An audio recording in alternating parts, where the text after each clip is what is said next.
Good evening. Welcome to Soundtracks with Birdman. It's nice to be back.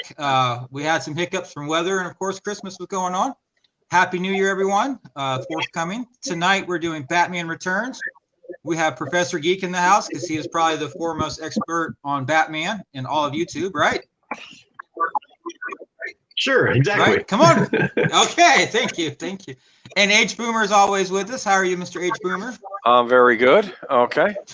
I tried doing Max Shrek, but he was too dark. So here's the one from the Ernest stream. Okay. Okay. Yeah, all right. So, but before we start, what are y'all's opinion on this film? Well, I really enjoyed it when it came out. I know that there was mixed opinion at the time. They were like, "This is scaring little children." You know, you're taking them to the theater. But I remember when it came out, I enjoyed it. And if you remember at the time, this was the summer before Batman the Animated Series premiered, and this was a big deal. I enjoyed it when I saw it in the theaters. I know that people kind of poo-pooed it a little bit, but I don't know. I remember going to McDonald's, getting the cup there. Of course, that's not really a critic of. That's not really anything on the movie itself, but no, I enjoyed it. As I said, like I was more of a casual Batman fan at that point, though I saw Batman '89 and liked it, and was looking forward to the follow-up and enjoyed it. But again, I know that this was the last one Burton did too. So, yeah. Yes, and they had to drag him back to do this too. Huh. Yeah, he did not want to do a sequel, but they offered him pretty much like free reins. I think it kind of shows. But Professor Geek, what do you think about the film? Are you getting anything? No, I see his mouth moving. It's mute. Professor, you're muted. Yeah, I'm back now. You can hear me now. You should be able to. Professor? We can't hear you. 1 second. Hold on.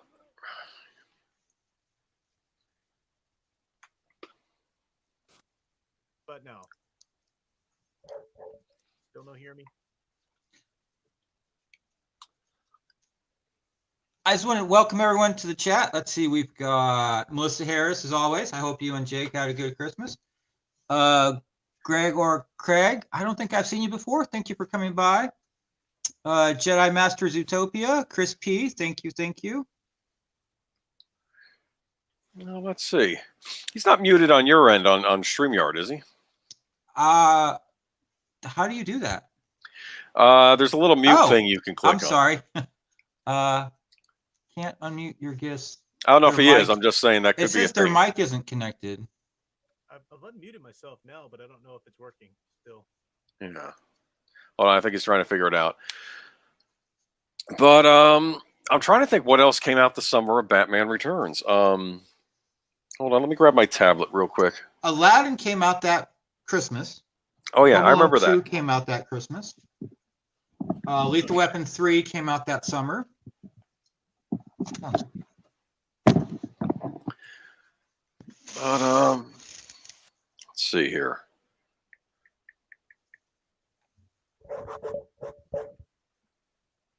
Okay, can you guys hear me now at all? Yes. Yes.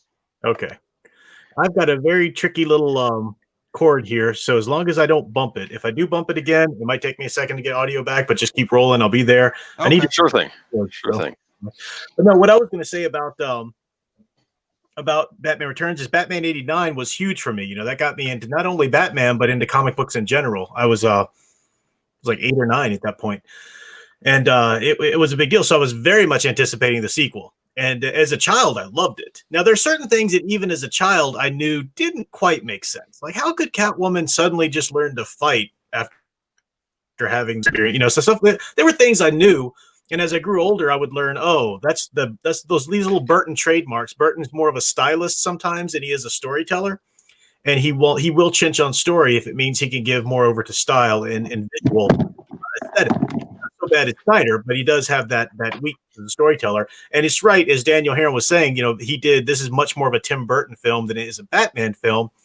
But I think that we can look at it from this point in history. We don't have to worry about supporting this movie because we're going to get more films like this or something like that. It's not like that kind of situation.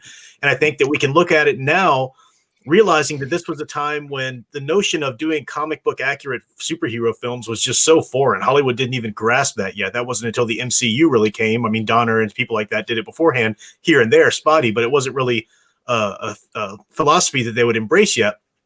So you can look back at it and see a lot of cool things. First of all, the Tim Burton aesthetic does just so beautifully match the Batman universe. That's wonderful. And the Penguin story, this movie, the way he developed the Penguin story, he and his scriptwriter, that's seriously influenced the Penguin since that point into comics. It really did take the Penguin, who was kind of more of a cartoonish like villain. They were doing some cool things with him starting to a little bit in comics, but this really developed that and really set that firm foot into the cement there, with the Penguin being a more tragic and a more serious threat to Batman. So we wouldn't have the Penguin of the Arkham games if we didn't have the Penguin of Batman Returns, definitely. So there are a lot of good things about it. It did ramp up the idea of Batman killing, which he shouldn't have done. But even as in part one, and it's not like the Snyder movies where it's like glorying in it, and see, I mean, it almost happens in sort of a cartoonish way where as a child, I didn't even catch it. It wasn't until much later that I went back and was like, oh yeah, he shouldn't have done that, So it's got its problems. It's not without its problems by any means. But if as a Tim Burton fan and as a Batman fan, from this point in history, I look back and just, really enjoy so much of it. So even though it didn't treat Catwoman the way Catwoman is supposed to be treated in the comics, I still really like that version, that idea that they had of this type of woman who becomes Catwoman, even though it's not the Selena Kyle of the comics. So I very much like Michelle Pfeiffer's Catwoman. So do you? I do. And I'm going to embarrass you here now in a good way. Okay. Maybe a couple months ago, Sideshow came out with a Michelle Pfeiffer's Catwoman on a couch with a whip and everything statue. I was like, wow, that looks pretty cool. And I sent it to Professor Geek, and he said, my girlfriend is hotter than that. I was like, unless your girlfriend is Jana Rogers or Sound Engraver, I don't think so. Sure enough. Yes. Sure enough. Okay. Yep. There she is. Yes. And she's here. Hello. So the professor brings up a good point, though. Comic book movies, especially based on superhero comics, they used to be considered a disreputable genre. That's what I think Gene Siskel referred to it as once when they were reviewing the Spawn movie, I think. They and I think now maybe the video game adaptation movie is now taking the place of what the comic book movie used to be, how now that's the new disreputable genre to be made into a movie. But I remember you didn't really get a lot of comic book movies at all, except for, you had Batman. This was the big thing. Superman was, they weren't doing anything with Superman at the time, as I recall. I'm trying to even think if there were any other, you had Dick Tracy a few years earlier, but I don't know, was that a good movie? Has anyone seen that movie? I enjoyed it. Okay. No, I liked it. It has a great cast. It's like every Danny A-lister Elfman in did the Hollywood music at the there time. too. Yeah, definitely. Yeah.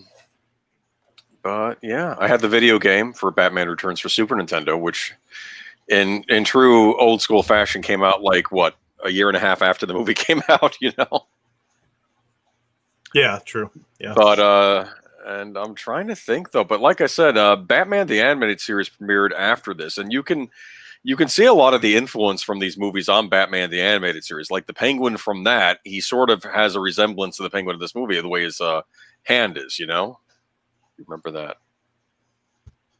Definitely. Yeah, the hands, the deformities and stuff like that. They really ramped up too the idea of the Cobblepots, and that was something that was in the comics, but this movie really deepened it, I think, and made that lore a bit more, where the Cobblepots are competing with the Waynes and stuff like that. So laid a lot of foundation that really cool Penguin stories could be told on later. Yeah. Because I remember when I was a kid, I bought this Batman Secret Origins comic where it was supposed to give the origins of Two-Face, the Riddler, and the Penguin. And I remember they did the Penguin origin story, but it was way different than what we saw in this movie. I think his father had died of I'm not even sure if I remember, pneumonia, I think, from being out in the rain. So his mother always made him carry an umbrella, and he was bullied in school. But it wasn't anything like what we saw in this movie, though. Yeah. Okay. Well, y'all ready to start the film? I'm ready when you are. I have the Warner Brothers logo up. I don't know where you guys That's what are. I got. Where are you, Professor? I'm at the black screen right before the Warner Brothers logo. Let me see if I can back mine up. Hold on. That's okay. I mean, it'll be a second or so. Yeah, it should be all right. Okay. All yeah, right. I'm fine. I'm on the black now. Okay. Okay, well, let's press play. You want to do a 3, 2, 1 countdown? Oh, okay, let me pause it. No. Okay, 3, 2. Hang on, wait. I have to wake up Okay, my Mohammed. my controller. Are we pausing? I had to wake it up. I'm ready. Okay. Now, I liked the first Batman film score. I don't like this one. There's not much Batman in this movie. I'm not a Batman fan. I'm not like you or Fan Man. I'm not a DC Comics guy. Oh. There's not much Batman in the movie. I almost feel like this should be called Penguin featuring Batman. That's true. It's a fair, yeah, it's a this fair was critique. Yeah, that was a complaint the critics always had. They said they should have called the first movie the Joker, the second movie the Penguin, or Catwoman the Penguin. And they always complain about the old Batman movies that they felt they didn't focus enough on Batman. But I don't know. At least the first movie did tie Joker's origin in with Batman's origin. They were kind of connected, and in terms of Batman's origin of becoming a hero. One of the problems with this one I heard, which I do agree with, is that it was too many villains to develop well within one movie. Because not only do you have Penguin and Catwoman, but you also have Max Schreck and that kind of villainous, nature too and stuff. But can we just give props to Paul Rubin here as Penguin's dad? He came back in the film in the show Gotham, which I'm not a fan of, but really cool, great casting. Who would of course work with Tim Burton on Pee-wee's Big Adventure. Yeah. Oh, I like the fact that the Penguin's got a theme, Catwoman's got a theme, and Batman's got a theme. However, I feel Batman's theme is pretty much removed from the motion picture. Mm-hmm. So am I under the impression that this is also taking place at Christmas time, this flashback, right? Yeah, he was born at Christmas time, which would suck to have a birthday around Christmas time. I have a friend whose birthday is like 2 days after Christmas. Yep, those presents are getting combined. Yes.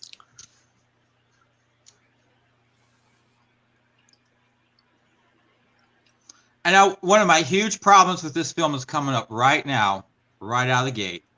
What? You've got the Penguin in the water, and he's going to float away. And what do we hear? Not the Penguin's theme. We hear Batman's theme. Okay. Well, here's. Oh, go ahead. I was just gonna say it's a Batman movie. Go ahead. Here's what I think. Okay, go ahead, Professor. I think Batman. I think Tim Burton might be going for here is he does like to link his heroes and his villains. He likes to link them in ways, and I think this might be a subtle way of saying, just like Batman, Penguin had a tragic birth, a tragic beginning, a tragic tragedy to overcome. Yet he chooses the wrong way to overcome it, whereas Batman chooses the right way. That's just why I would say that. I'm not saying it's a right decision to make. I think that was probably his motive. I don't know if it comes across or if people get it or not, if it was a good decision, but I think that was probably his motive in doing so.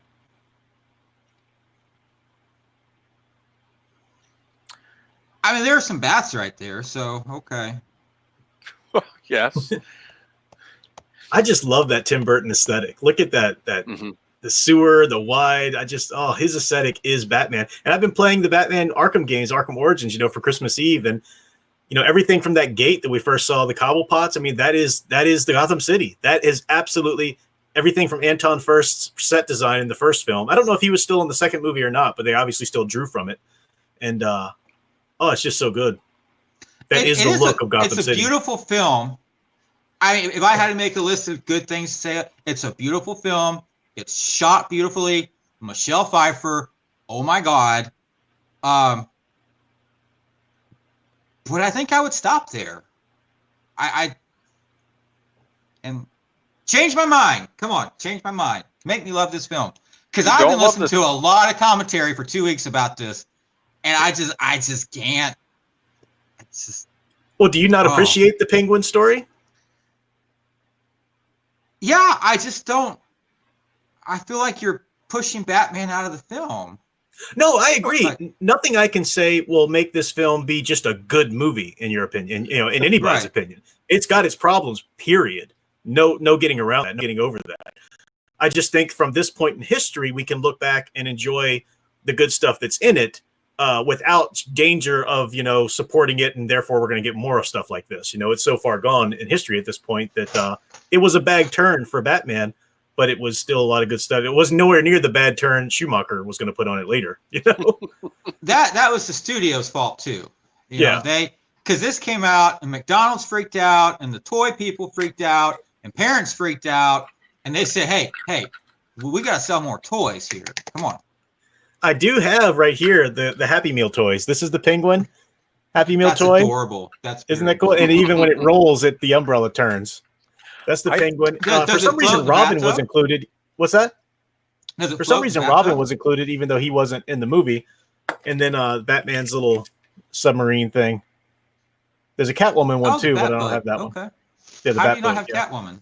That's I didn't have the toys, but I did have the cups, and they came with the frisbee lids. I Oh remember yeah, those. yeah. I do have a Michelle Pfeiffer. Got two of these actually. Michelle Pfeiffer Catwoman figure. ooh. It's got the corset there and the seams. The bigger one is it's pretty cool. Sits on my Batman shelf. Do you have an entire Batman show? Oh yeah, got a whole big Batman shelf. I'll take a picture of it sometime and give you guys a tour of it. Do you have the Catwoman hot toy? No, I don't have anything expensive. I love the set design though. Look at those strongmen or whatever those, you know. Yep. Okay. And isn't that the girl who's doing the lighting there? Isn't she the woman that Tim Burton was dating at the time? It wouldn't surprise me, but How does She he was get in a to lot of his date movies, all of his so movies at many the time. good-looking women? uh, Because he's not an attractive man. I mean, he's no Professor Geek.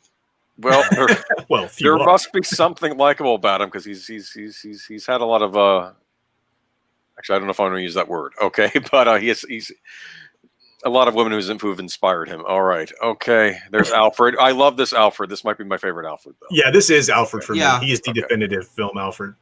Michael Gough. He was in all four. Is that right? Mhm. Yep. Because I never saw the two Schumacher films. The third one's pretty good, actually. It's not as good as Burton would have done, but it's good. The fourth one is worth seeing just for the joke of it, you know? Oh man, yeah. I don't want to waste time on this by talking about Batman and Robin, but I remember being in the theater. My friend was the first Hanna-Barbera sound effect, and he keeps saying this movie's crap, and he keeps saying it through the whole film, and he doesn't Oh, no. stop. He It was just after I graduated high school, and I had this new girlfriend, and she knew I was a big Batman fan, and she was going to go see the movie with me. And I was like, sweet, she's going to finally be introduced to it. And I was like, oh, no. Oh, Christopher Walken. He's the real villain in this movie, as far as Yes, I'm concerned. he is. Yes. Okay. Absolutely. He's the elemental villain. Both Mhm. both Selena Kyle and the Penguin have tragic beginnings. They could possibly turn, but they don't. But Shrek is just evil through and through. My Do impression. you think? Oh, go ahead, H. Boomer. I was just saying, my impression of this movie, and even a lot of Batman the Animated Series villains, is that they feel more like monsters, where these were regular people and they had a bad day, and then of course, and like, you know, and they took the wrong turn. But I mean, they like if things had gone differently in their lives, they wouldn't turn into a supervillain. Whereas you know, certain characters like the Joker, Lex Luthor, well, anyway. Yeah, those are the difference in the archetypes, definitely. Yeah. You got your elementals versus your sympathetic villains, and Batman's Rogue Gallery has a good mix of those. Do you think if they had taken Shrek's character and the Penguin and made them the same character, just What's had the that now? Penguin instead of Shrek, if you just had the Penguin in Shrek's place, do you think the film would have been better? That's an interesting question. Well, what you would have lost is you would have lost the similarity that Burton likes to draw between hero and villain with Batman and Penguin. So you would have lost that. I think if Burton could have held it together in a different way than hanging it on that construct, it could have been better. but Burton likes that construct. That's a staple of his films, you know, even if it's Charlie and the Chocolate Factory or Willy Wonka rather than Chocolate Factory or whatever. Is that movie worth watching? Not his version, no. No, the Gene Wilder, the one from the late 60s. Perfect. Tim Burton, after Ed Wood, Tim Burton just took a nosedive in the quality of his movies. If you're a Burton fan, you'll enjoy things in each of them. Like I enjoy his Dark Shadows, even though it's not very good. But I haven't seen Mrs. Peregrine's Home for Wayward Children or whatever it's called.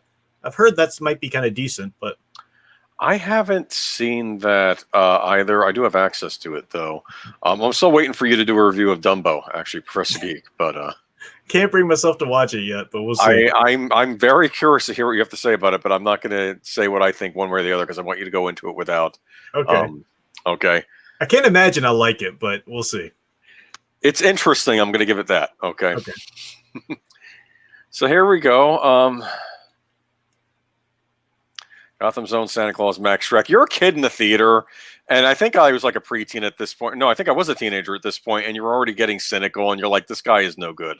Okay? Yeah. He's throwing out the presents. Well, you catch like when Selena Kyle, his secretary, said something in the meeting. He said, well, I think we haven't properly housebroken her, you know, linking it to the cat a little bit, you know, thing. But he's also, take note, Patty Jenkins, this is how to have a villain who is a millionaire or whatever and not have to make a bunch of nonsense, ridiculous, redundant commentary on the state of the world and capitalism and individuals and blah, blah, blah. It's just a good villain in a comic book movie. Have you watched Wonder Woman yet? Oh, I won't. I refuse to. No. I was on the fence, so I saw that clip on YouTube this morning, and I'm like, no, I've heard a lot of horrible things, but anyway. Oh, I'm just a poor schmo who got lucky. Oh, I want to punch him so badly during this speech. He sounds a little bit like Bill Murray from Scrooge, which is also around this time, you know? His little speech he gives when he wins the award. What do they call Christopher Walken's speeches? Walkenisms or something? He does them in like each movie. This is the one in this movie. Like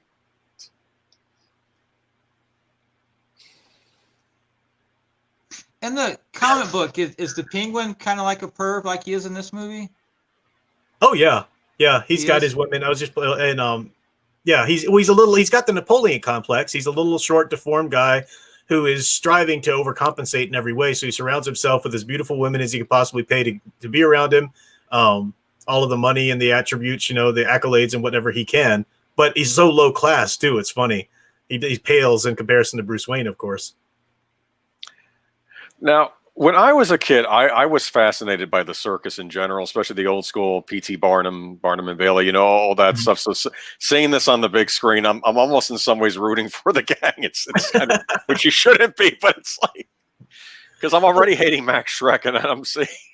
What I love about this scene, these villains coming to attack the square there in Gotham, is what an attack in Gotham should look like. Love that guy as an actor. I can't remember his name. Al will know. He's one of our favorite character actors.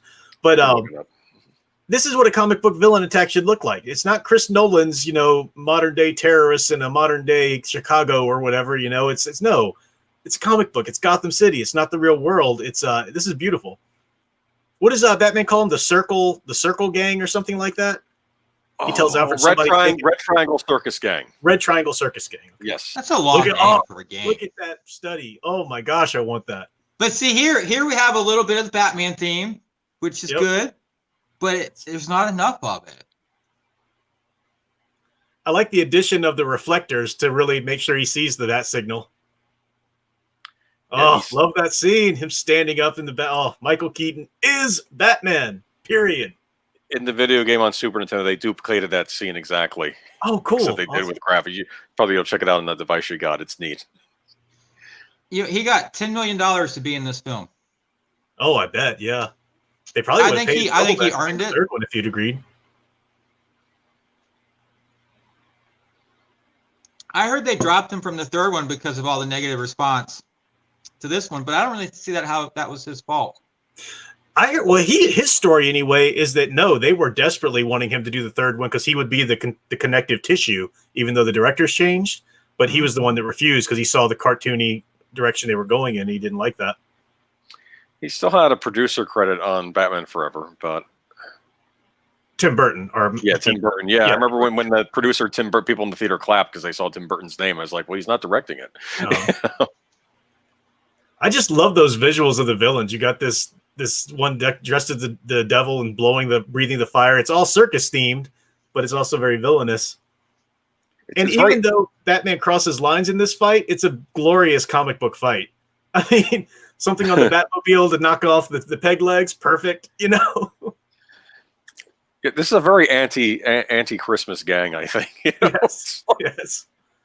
And that is the best Batmobile. Sorry, Al. Mm-hmm. That's the best one. It is. What's Al's favorite Batmobile? Is it the 1960? Everything is the 1960 best for Al.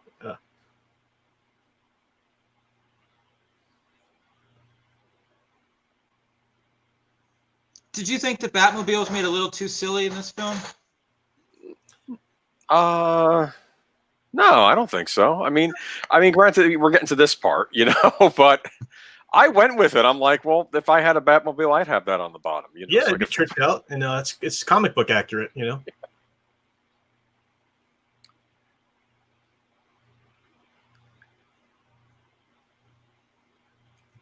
Poor Miss Selina Kyle. Nothing like her in the comic books or her origin in the comic books, but it ends up being a cool story. Remember in the first Batman film on the soundtrack, the charge of the Batmobile, how awesome that piece sounds? True. That's what I want. I want more of that. You know, I didn't think, because it wasn't until like even somewhat recently that sound engravers got me thinking a lot more about tracks and scores and stuff like that. So you're bringing out a lot of things that I think you're absolutely right on. The failings of the score, not necessarily the score itself, but rather how it was implemented in the movie, if that makes sense. I mean, I think Danny Elfman did a good job. It's just not what I was expecting to hear. It's just like the movie to me feels kind of bloated. If they had trimmed down the movie some, gotten rid of one of the bad guys. There's a lot of character in this movie. And not a lot of it's Batman. True. I saw online there's only like 30 minutes of actual Batman in the movie. And it's like a 2-hour, 6-minute movie. Yeah, take that, clown guy. Now again, here it's not Selina Kyle, but we're doing a good job laying foundation for her character and the changes to come. You know, we do feel sorry for her. We empathize with her. We even like this, her tasing the guy who's down, you know, and she's going to keep that. You know, she's learning how to fight back a little bit. And we finally get to see Gordon and Batman working together in this universe, which is nice. I think this might be my favorite Commissioner Gordon, too. Pat Hingle, yeah. I was going to say that what we just saw a minute ago, that's a very Batman-like way to tackle an opponent, though. You know, he says, you missed, and he hits the wall and knocks him out, but he doesn't kill him, you know? Yep. So it makes those other couple weird scenes where, like, the guy gets set on fire a little. Yeah. Well, you don't know that he dies. He could, we don't know that he dies, snow, yes. You know? Still, I don't think Batman would have done that, but yeah. Maybe he just didn't notice him. I don't when he you have to think that maybe Tim Burton was doing that when the screenwriter wasn't around or something, or whoever was watching it. I don't. No, I love this kind of circus-like music, that kind of haunting carnival-esque music going into the abandoned Danny zoo. Elfman's very good at doing that. That's Danny Elfman right there. Oh, yeah. If you had to boil him down to his bare essence, that's Danny Elfman. Absolutely.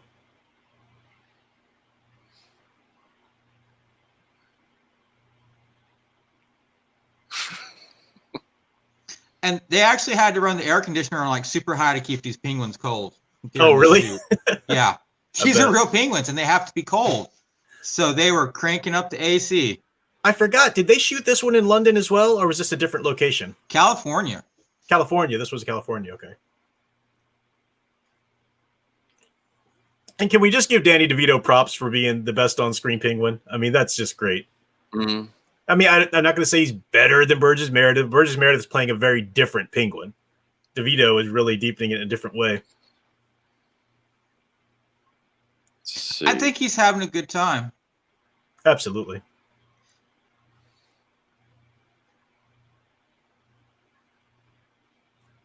The organ grinder was played by Vincent Schiavelli.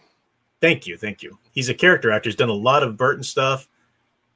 He was in a James Bond movie. He played a bad guy in that too. I remember. Tomorrow Never Dies. He was in that. Oh, love that music. It's just bringing me back. So good. Now, as a child, I didn't think this was too dark because even like when the guy set on fire, I'm not, as a child, I'm just seeing Batman and I'm not thinking of that, you know? So even though as an adult, yes, absolutely, should have been changed a little bit. The magic was still 100% preserved for me as a Batman child watching it. Professor Geek. Yeah. Do you have this? It's the complete score to both films? I do not. It's nice, though. Set. Awesome.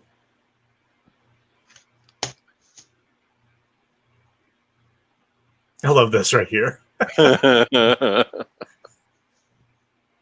What you put in the toilet, I place on my mantle. Is that supposed to advertise me? Just give you a splitting headache.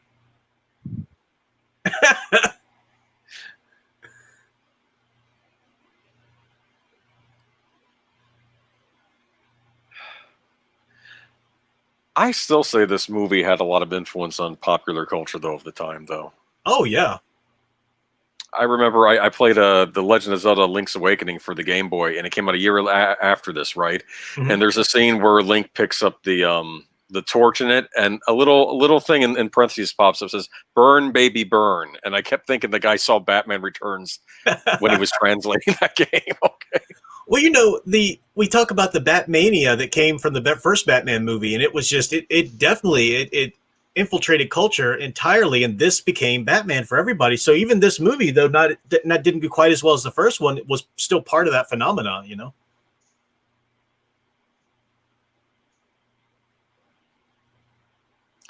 I'm trying to remember what else came out that summer. I think Daniel just mentioned a few things, didn't he?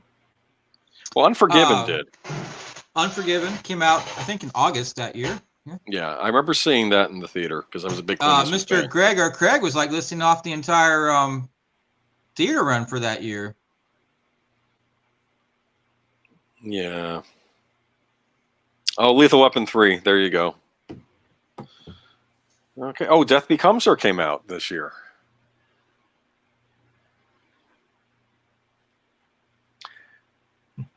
So Penguin's got all the dirt on Shrek is basically the plot point we're getting here.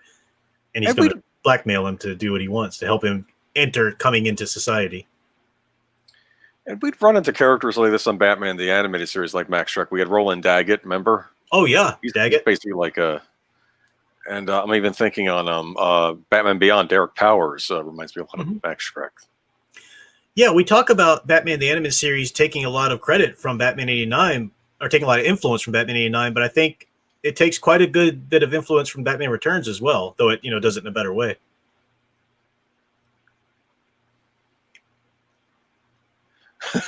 He's good. He's good. He's good. Do you think of this as more like a dreamy type movie? A dream? Like surrealistic?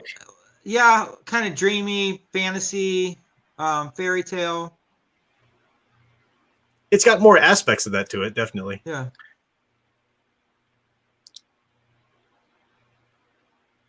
And I think that's because Burton had more free reign, and he's doing a lot more exercising his style than he is keeping to a script, a story. For instance, this movie and the first one, I think Batman the Animated Series, they would take place in, I guess, modern times, but then you'd have old-fashioned things in there, like men still wearing old-fashioned suits and fedoras, and black and white televisions and radios, and Yeah, they tried to do that, blend the decades so that this could seem like another world, not just a city in some point in our history, but truly another world. What is her origin in the comic book? She is growing up as a prostitute, really a kid of the streets who is taken advantage of quite a bit, attacked and whatnot. And eventually she's raised in an orphanage, but she learns how self-defense. She learns how to take care of herself. And she learns, it's similar to Batman's, except that she trains so that she can take care of herself and never have to be in poverty again. That's why she's a cat burglar, why she's always going around and trying to find, jewels and whatnot, and wants the good life and whatnot. But that also makes her redeemable, as Batman does eventually redeem her in the comics. Or should, anyway.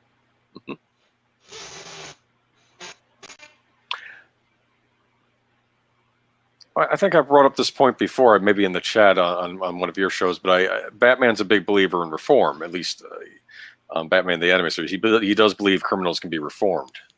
Yeah. I don't know about everyone. I don't know about the Joker, but most. Like, I did remember one episode with the ventriloquist, when the ventriloquist finally got out of Arkham Asylum, and of course he was declared cured. He was kind of watching over him, but it was also to make sure he didn't relapse and he could live, a somewhat normal life, or as normal as he could. Yeah.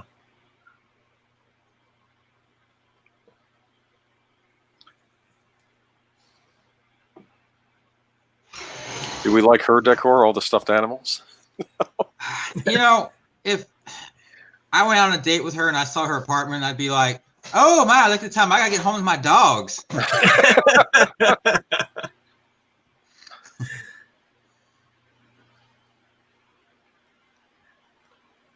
So we do get to introduce, that is important to see her home, to get a little bit more of her interiority. It's all pink. It's all stuffed animals. It's non-threatening. Everything's soft. Everything's cutesy. Everything's curved. This is not a girl who has any kinds of claws, so to speak, which will change. But she does have a dominatrix outfit in the closet. Well, she has to make it, though. She has to make it. She has to sew it together from different things. Well, she's got the basis for it, so. I do love the look of the stitched together costume, and it's very, that's a great, because it's metaphorical for her fragile psyche at that point. It's stitched together. It's holding just by certain, bonds. Originally Annette Bening was cast, but she became pregnant with Warren Beatty's love child. And didn't Sean, what's her name, really want the role? Sean Young, yes. Sean Young, yeah. Yes. That was the infamous thing where she walked in on the casting, yeah. In the outfit.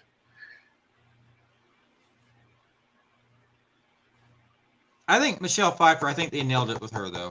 Mm-hmm. It's interesting in Annette Bening, though, because usually I do see Catwoman as a brunette, and they cast a blonde, but now that makes sense because they did want Annette Bening originally. But I do love Michelle Pfeiffer in this part.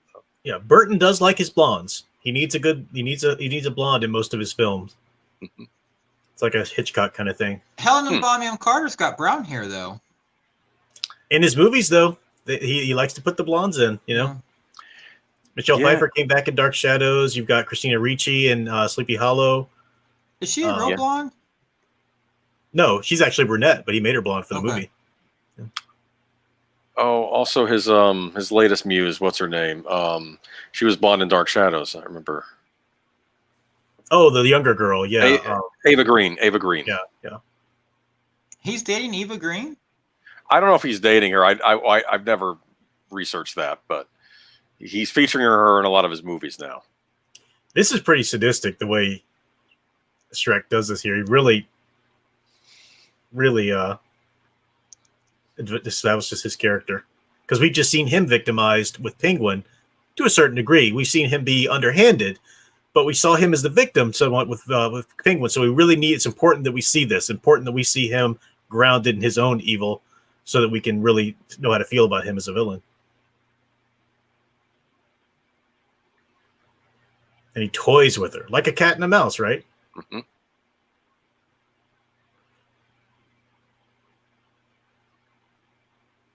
Oh, look, he does this to relieve the tension, right? Mm-hmm. Yeah. And then bam. Did you read the novelization for this?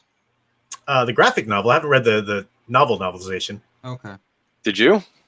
No. I did read a lot of novelizations back in that time period, though. It'd be interesting to do. If they explain how she becomes Catwoman from Kitty Cats. I did read the novelization of Batman Mask of the Phantasm. Oh, nice. I do have access to the Batman. I do have Batman 89 novelization, but that's always interesting when you have movies like this where the director was showing his style a little bit more than the story. You've got a novelization. That's just a writer, a novelist who's going to look at the script and is going to fill in holes like that. So that's always interesting to do. So I'd like to do that and read those both. The one needed. Oh, or just the one. Go ahead. Go ahead, H. Boomer. No, it's not present. Don't go. Go ahead. Say what you're saying. Oh, Greg, does it explain in the book how she becomes Catwoman besides the kitty cat just going crazy? It's kind of like a death and reborn thing visually, anyway. We have here, she's you can say was she really dead or not? Who knows? But it does look like a death and rebirth with the cat sort of infusing her with their life force. That's what that's visually what we're being shown. I don't know what a novelization story might put behind it, because look, those are dead eyes, but it's a rebirth. And personality-wise, it's a complete rebirth. I mean, she's coming back in as though like a zombie at this point, just reenacting her patterns. But then we'll see what really takes her, gives her a spark. Greg brings up a good point. The novelization explains that she had gymnastic and karate skills before she was killed. That's good. And you could do that. I mean, you could say how she just repressed it because of her personality. She didn't have the aggression. She had the knowledge, the skills, but not the aggression to use it until now. Looking back, I think Michelle Pfeiffer was one of the best leading ladies in cinema when I was growing up. True. Yeah. She was good. Yeah. I saw her. I saw her one movie with Jeff Goldblum called Into the Night. It's worth checking out. It's one of her first starring roles, and Jeff Goldblum's the lead. It was neat seeing them as sort of a romantic pairing. That was neat. Now it's interesting. What visually, what do we see breathing life back into her? Drinking the milk while she's listening to the being a commodity, being bullied on this message machine, and that's what gives her the strength to kind of reject it. So now all the soft, safe, little fluffy stuffed animals going in the garbage compactor. She's growing her claws at this point, quite literally, when we see her sewing them together in a second. But her theme is so dreamy. I mean, even now it's got a strong dream element to it. Mm-hmm. Sure. Well, this is common for Tim Burton's movies. Think about Edward Scissorhands or some of his other movies where you've got a very dreamy-like character who goes through a transition, even if it is a darker transition. He likes that kind of playful sound to it. There comes a dangerous sound a little bit. Now she's spray painting the pink black.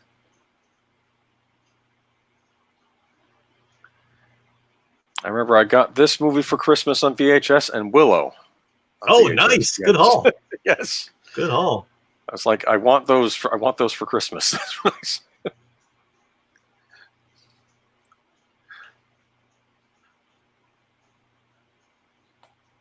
Oh, and I like the reveal of the sign later on, but yeah. Mm-hmm. Yeah. Oh, she's spraying the dollhouse. Oh, I'll say this. One thing I was always jealous of girls about, they got dollhouses. I always found dollhouses fascinating. I had Castle of Grayskull, so I didn't need to be jealous. Yeah, well, there you go. That's actually that's Snake Mountain. Yeah, Snake Mountain. I had that too. Oh, yeah, wow! With the microphone and everything you can speak into. Did you have the USS Flag? No. Okay. That was a G.I. Joe thing, right? Yes. Yes. No, I didn't have that. I wasn't really into G.I. Joe as a kid. I got into the cartoon later. Okay. I'm telling you, I'm watching this. I'm thinking she's creepier than the Penguin at this moment. Yeah. Yes. I mean, this is real insanity. The Penguin's got more evil to him, but this is insanity. This isn't evil. This is insanity.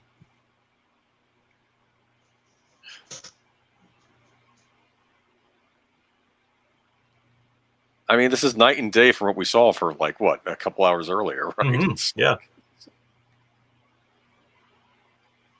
Melissa Harris brings up a good point. There's a theory that the Red Triangle Circus are the children Penguin kidnapped over the years.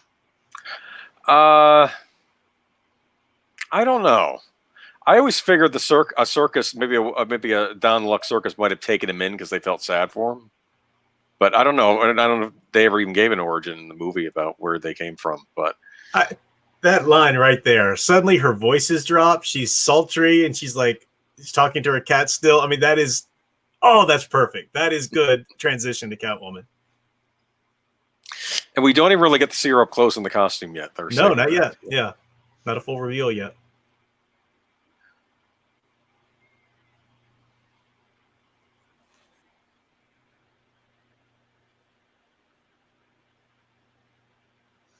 Who's the best Batman villain? Ooh. Define best. Like the epitome of his villainy is Joker's like his most essential villain, but each one reflects different parts of him in a cool way. I know in the animated series he regarded Ra's al Ghul as his best enemy. Yeah, but yeah. I don't know.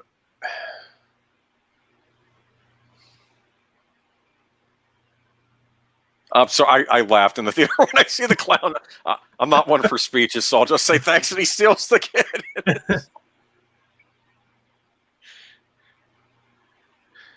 And granted, this is technically a '90s movie, but I don't know. I still feel a bit of the '80s villain in this movie. What year was this? 90. I want to say 91. 91 or 92. I couldn't. Yeah. It might have been. Oh wait, it's 92. Never mind. You're right.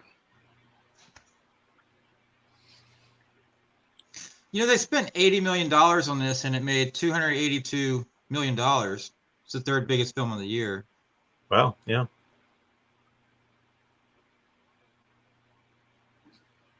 I mean, back when you could make a movie for $80 million. That was a lot back then, though. I mean, keep in mind that the big movie that broke the 100 million thing was Titanic, and that's what everyone was scared when that came out. They said you're going to destroy the movie industry, James Cameron, because the movie's going to flop and it's going to take Paramount down with it. And but of course, then I go to see it when it's out, and then suddenly you can't actually see it because the line is, they're sold out in every theater to see Titanic. So what did I know? I never saw Titanic in the theater. Oh, yeah. If I was just stupid rich, I would have the Tim Burton style Wayne Manor built and make it into like an iconic Batman museum where people can come and learn about the real Batman or something. Of course, I'd live there too. That'd be neat.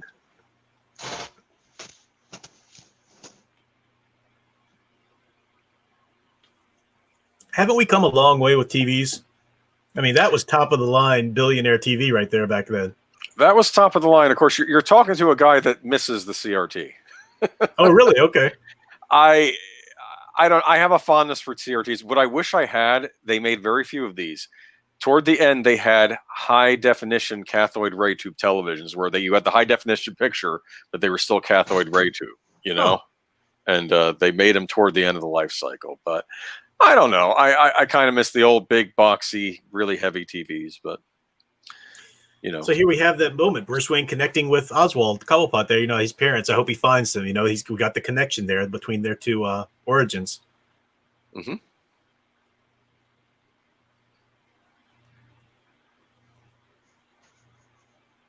If they were doing this now, it would have been, Oswald Cobblepot was really your brother, Bruce Wayne. And your parents threw him away because he was deformed. Somewhere someone is listening and they're drafting a comic book right now. Well, then it would make sense for Starfire's daughter to look like him.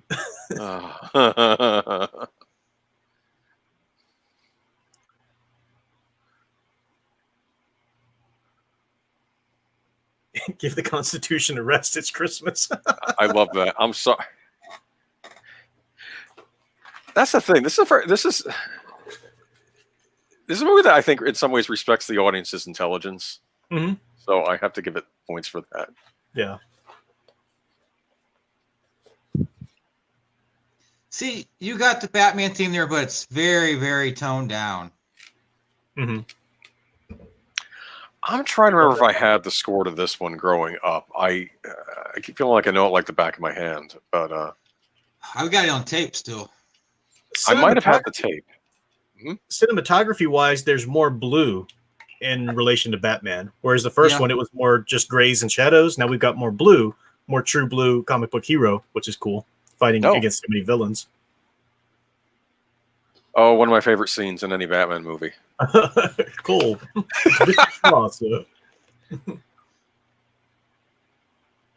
Supposed to be cold. I'm now starting to wonder if Alfred has ever made the same meal twice, if he just gets a new meal each night.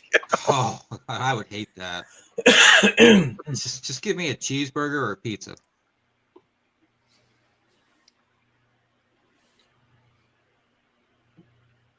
Is this the closest films where he's been a detective, you think?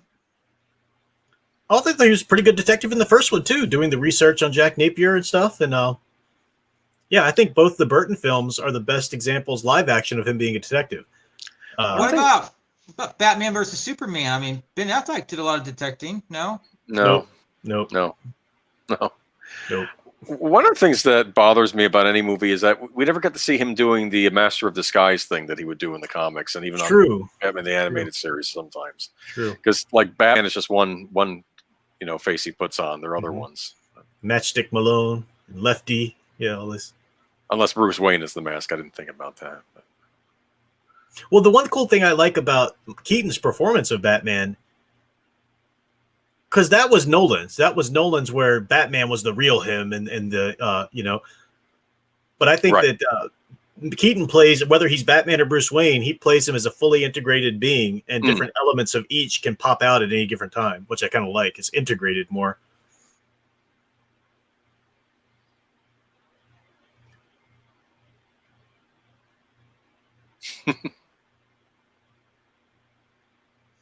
I like the music here.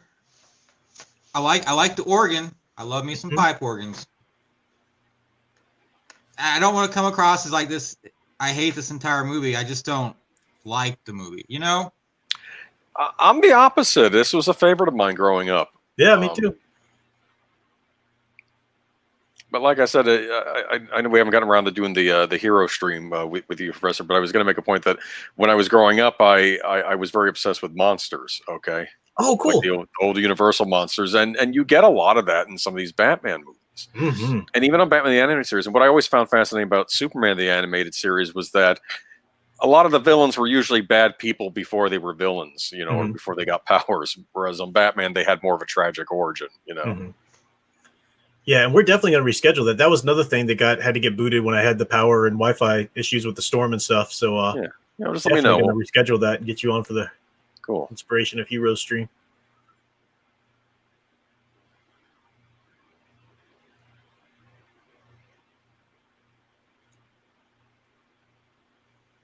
They are relying on the score to carry this entire scene because he ain't talking any. No, and he's got so much makeup on; it's hard to act through. But DeVito pulls it off. I mean, he really does. The waddle, the sympathetic, and we all know that it's false. We know it's false humility or false. The sad thing is, we wish it could be true. Well, he is. He has just really truly discovered who his parents are. So some of the emotion probably is true. Yeah. But I remember an episode of Batman the Animated Series where he was out of prison and he befriended, I think, Veronica Vreeland, right? Mm-hmm. And I felt bad because in that episode, he was fine if he could just have a nice high class friend. He probably wouldn't have become a criminal again. But then he gets betrayed by her or humiliated by her, and then he goes. But I at least think in a lot of Batman villains, there's maybe something redeemable deep down. Not usually the Joker though, but.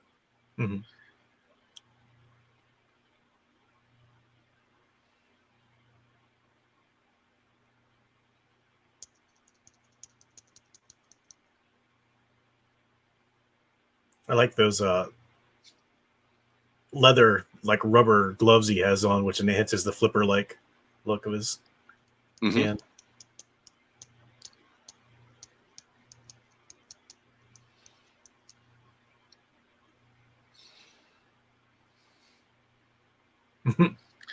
Oh no.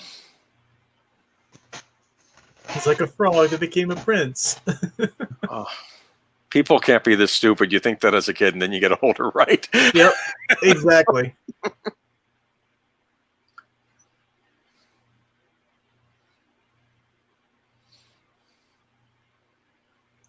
Why do people live in Gotham?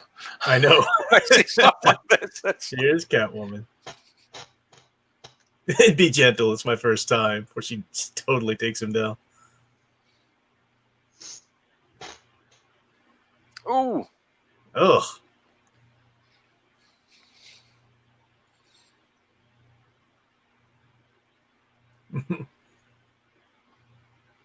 Now this is interesting. So she saves the woman, but then terrifies the woman and really has some thoughts for her, words there for her, because the woman represents her own past helplessness. Mm-hmm. Oh, good point. I don't know if we want to start the conversation as to whether or not this is a Christmas movie, but it is very Christmassy. I'll say that. Okay, with the decor. I think Al would agree with me. While Die Hard is the best Christmas movie, Let's not. this movie just takes place at Christmas time. Gotcha. And it's not really important to the story or the plot. Well, it is. It does play into the themes. It's not vitally important, but it does play into the themes that, like Christmas, which is a holiday which can be genuine, but a lot of people just put on a show for. You got these characters going through things that could be genuine, but some of them are just putting on a show for. So thematically it plays into it, but it does not vital. Well, that's really diving deep. Wow, that's impressive. Got to look at the story and the themes and the.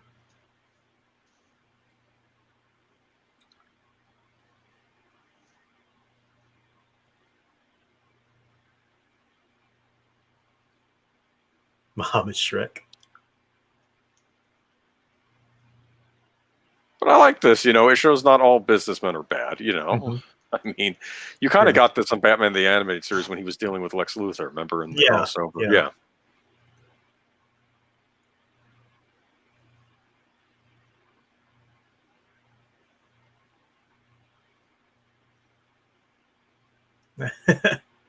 I love.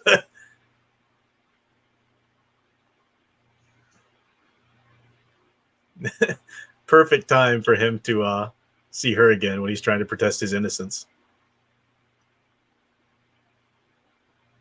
I do love the repartee and the romantic banter between Batman and Catwoman in this movie. The quote about the rose and the kiss, perfect. Yeah. Stay away from dangerous women, Bruce. Come on.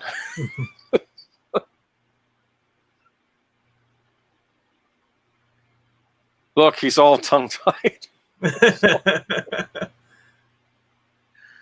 Oh, timestamp. I've got 46:53. That's right, Greg. Yeah, the theme of loneliness is important. The tree lighting. I forgot about the tree lighting. You're right. Very important to the plot. I have to say, I keep talking about the sets, but look at the costumes too. Just the suits Shrek's wearing. It's. Mm-hmm. I would wear that. Yeah.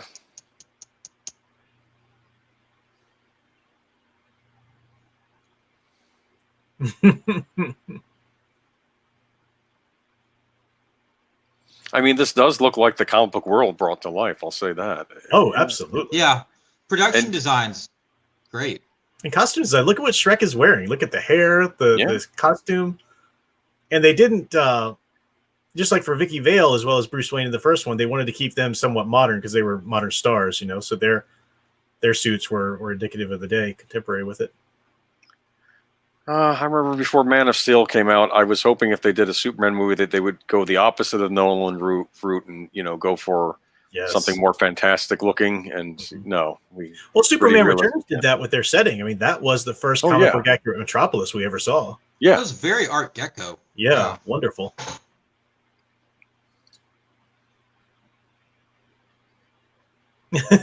Love that banter. I mean, that's right out of film noir, Yep. That's perfect. Can I call you? I'm listed. I'm tempted. I'm working. Perfect. Oh, this is a rather cryptic line. Nothing surprised me except your late mother, and I keep wondering. Greg wants to know what films have better costumes than this film. You mean like superhero films or like films in general? Because, yeah, you got to narrow down my focus on that one. But yeah, I would definitely recommend you check out Dick Tracy, though, at least even for the way that movie looks, because he purposely made it look like the comic strip. He said they had strict color usage on that movie. Yeah, that was Warren Beatty's pet project for a long time. Mm-hmm. And that was right before this one or after it? I forget. Before this one is between 89 and this one. I think it came out a year after 89, and I think they were basically they were wanting to. They saw Batman's it. We have to make our own Batman type movie. It's its own thing, I think.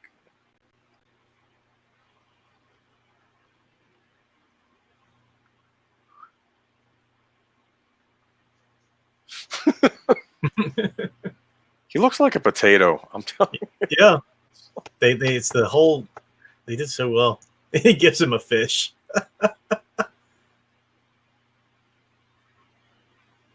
That's disgusting. Showing the animalistic side of him. Also, He looks like he smells bad. Oh, are you kidding me? Yeah. They got to freshen him up. I don't know when he changed clothes last. It's like he's.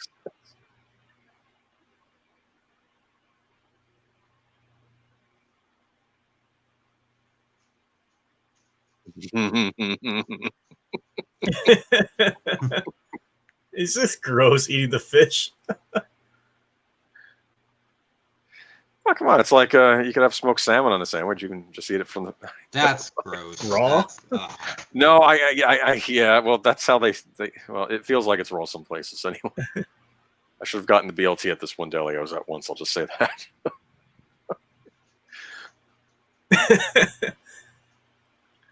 Looking back, sound engraver. Birdman says, yeah, BVS. Professor Geek and Age of Rumor. Nope. And then Prof continues with his nopes. Iconic. Oh, nope, man. Nope. Would you do a Batman versus Superman rewatch? No. Why would I torture myself like Who that? are you asking, him or me? Either or. No. No. I like that woman. Jane something is her name. I forget. Yes. I think Cobblepot likes her too. Look at the way.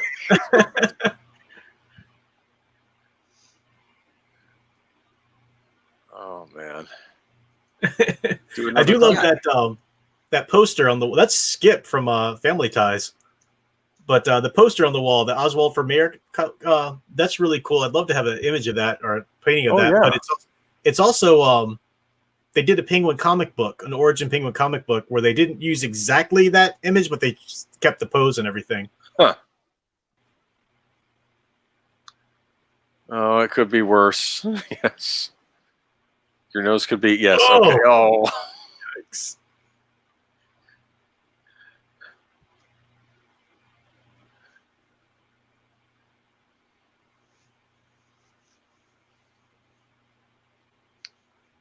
Oh, love those computers. Okay. Oh, yeah.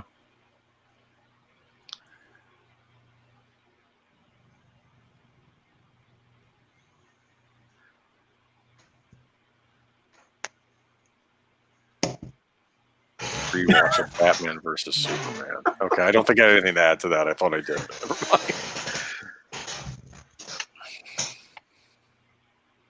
Who's that little guy in your lap there, Daniel? I can't hear me. Oh, you got up for a minute. Who's that little guy on your lap? 1/5. 1/5. That's 1/5. Okay. Is that because he's 1/5 of a real dog, or just 1/5 of the dogs you have? He's 1/5 the size of most everybody else. Gotcha. Oh. Yeah, like whenever I go to like a new vet and they say, "What's the dog's name?" I'm like 1/5, and they're like, "What?" I'm like 1/5, and they're like, "What do you mean?" Like 1/2, 1/3, 1/4, 1/5, and they're like, "Oh, how do you spell that?" I'm like, "Wow, okay." I love his nose. Mm-hmm. Yeah. I think on the Batman the animated series referred to as a Roman nose. Okay, like they were trying. Yep. Oh, my favorite lines come up. This was in the trailer too. I remember when the trailer came out. The trailer came out in the winter, and I'm like, "Oh, Batman's coming back!" And you see the Penguin go, "Burn, baby, burn!" Yeah, yeah. That was awesome.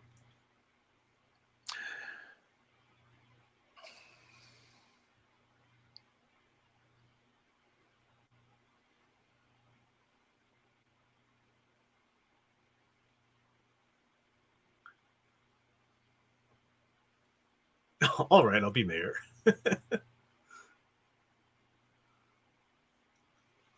Yes. Yeah. Here we go. I love the fluffy little circus poodle. All part of the scheme. Here we go. Goes into the store, runs out.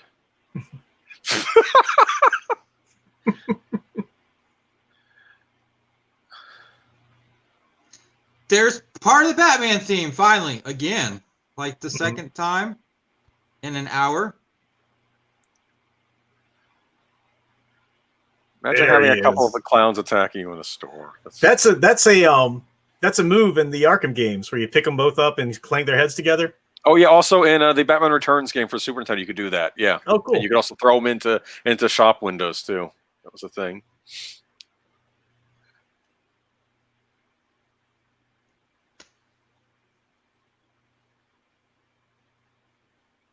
Now, I always thought as a kid watching it that these were Joker's old henchmen who kind of formed the Red Triangle Circus game.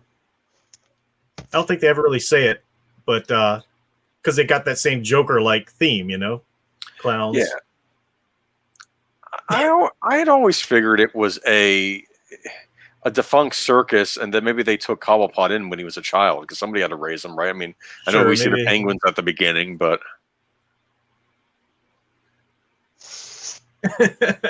yeah, I love that he pulls the sword. Yep.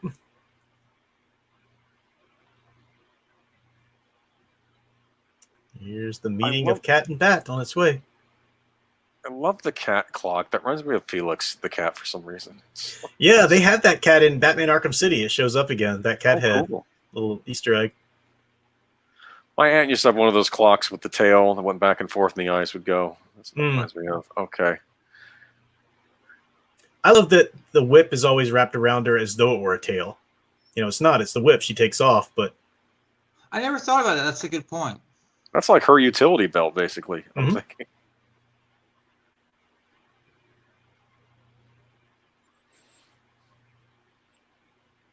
Did y'all ever have a whip growing up?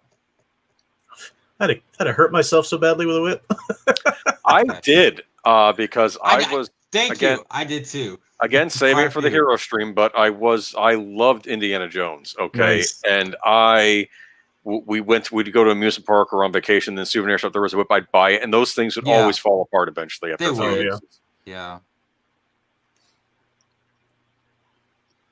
And you smack it around a tree limb and you swing on it and you try to oh, it won't come off now. It's like...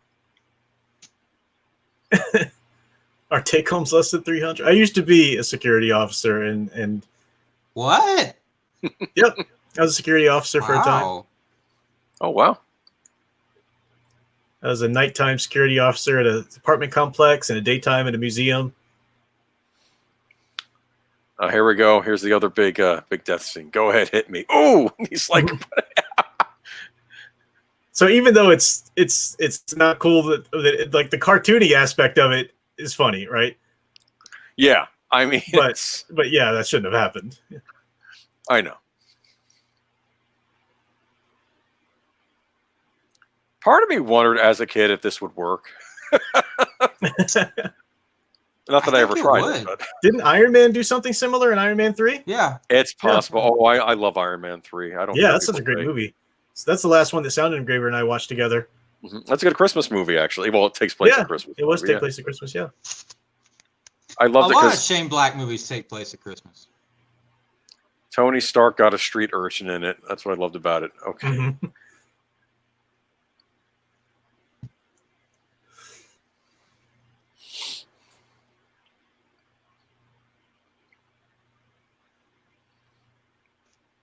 Here we got the serious scene. Mm-hmm.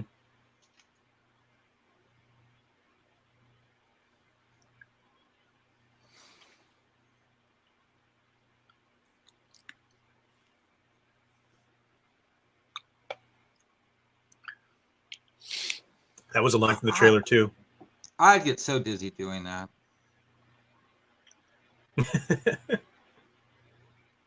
I love the meeting of all three. I like her meow.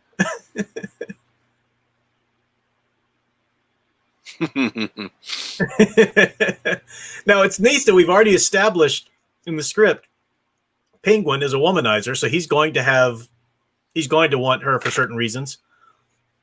And then we have the Batman's flirtation, or Bruce Wayne's flirtation with her too. Now, of course, she's blowing up a Shrek department store too. Mm-hmm. Not that it's right, but she's just not going after any random place. You know? Yeah. I love that umbrella. I wanted one of those too. It's pretty sweet. Here we got the. Is this the? Yeah, this is the great meeting. Yeah, here it is. Love it. Neat fight. Really cool fight there. Of course, the part of New Jersey I grew up in is considered part of the New York metropolitan area, so I didn't go into the big city often like New York City, but I always imagined it like Gotham City. You know? I love this. You hit a girl. Oh, I didn't know. That's almost like an Adam West moment there. Yep.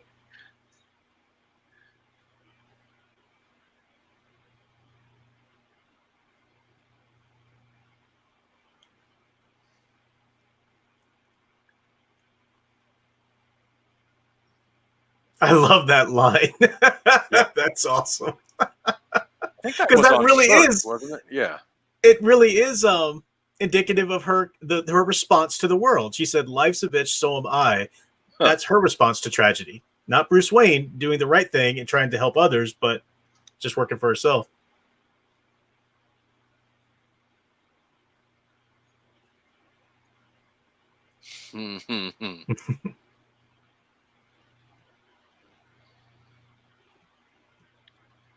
I did like the body, even though I like the symbol better in this movie, the shield. I like the body armor better in the first one. This one's a little too stylized.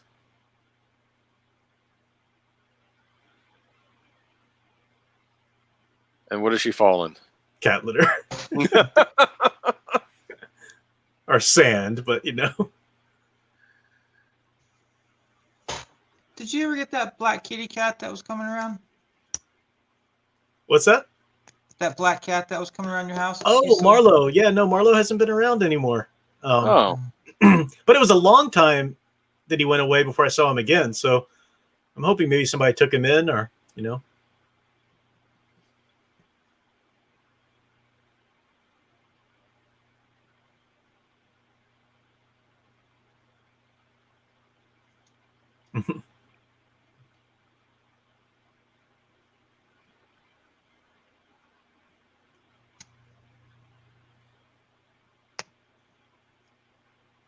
Melissa Harris said the Professor Geek spinoff prequel, Officer Geek. Oh, that's funny. Nice one. Like Paul Blard Mall Cop, right? Yeah, right. I've had a lot of weird jobs. I wasn't certified to carry a gun because I didn't do the classes. I could have carried a nightstick, but I didn't want to because I was afraid somebody might take it from me and hit me with it. Oh, that would be bad. That would be really bad. Really, you weren't paid enough to get any kind of trouble. All you were is a glorified flashlight carrier who calls the cops if anything happens. Right. That's all you were paid for.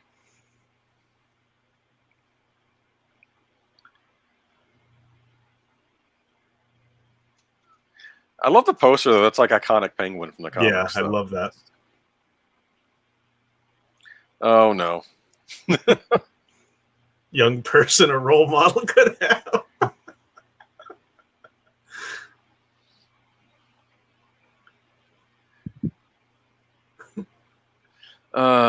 Those buttons too. Long before they had the Harvey Dent, buttons and everything for the Nolan for Dark Knight. I don't know why I couldn't see buttons for Oswald for mayor, because that'd be cool to have. I'm sure they made them. Now, fortunately, they didn't have this in the United States, but in Australia, they had a Batman Returns ride, and it was kind of like the Back to the Future ride, where you're in the Batmobile and the Penguin's controlling it. Oh, wow, cool. Yeah, maybe there's footage of that online somewhere. Oh, but man, that was at Universal. Not at Universal. It was. I think it was I think it was at a Six Flags, but not in the United States. I think it was like in Australia or something. Yeah, Warner Brothers does because it was a Warner Brothers themed ride. Yeah.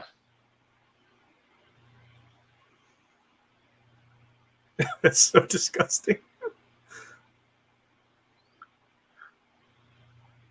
So is eating icicles off your house. Oh, sorry.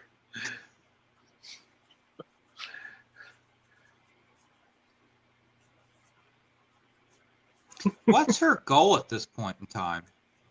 What's what? What's Her goal? Catwoman's goal? Yeah.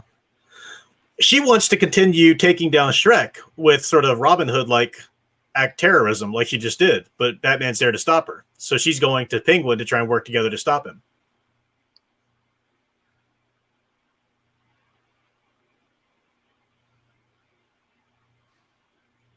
And how did he get blueprints for the Batmobile? Oh, yeah, exactly. Well, they do.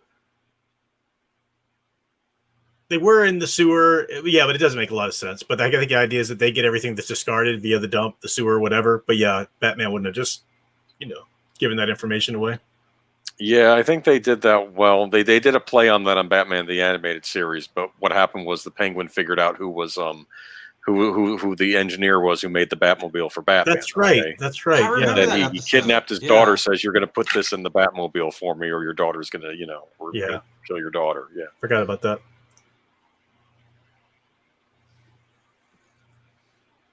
that was a neat origin too, because you learned the guy that made the Batmobile was a whistleblower that got a bad car off the market that would have crashed and caused people to die. But then he wouldn't, no one would hire him after that.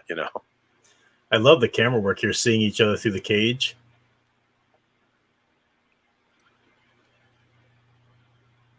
This part upset me a little bit. With the A little bit.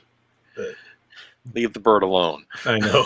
The bird is an innocent party to all this. Okay. Close your eyes, Birdman.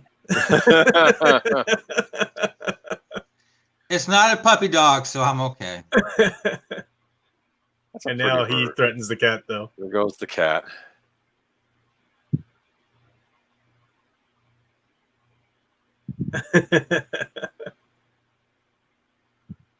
I heard she kept that outfit. Yeah. What did you say? Michelle Pfeiffer kept one of those outfits. Oh, she kept it. Oh, interesting. I thought you said I hope that I wish the character would have kept it. Yeah. You do see occasionally in the comics they have drawn influence from the look of Catwoman in this movie, which is always cool. Yeah, I read an article the other day, or maybe it was a YouTube video. They were talking about how Marvel Comics now take their cues from the movies. And it's true, yeah. How much you said this pretty much changed Batman from then on, right? Stylistic elements of it, yeah. I mean, Batman had already been doing some great. Denny O'Neil and Lynn Wein had already been doing some wonderful things with him in the comics, but they did start a whole new Batman run, Legends of the Dark Knight, simply because of the popularity of these movies. Denny O'Neil was a writer on that too, which was amazing, wonderful run on comics.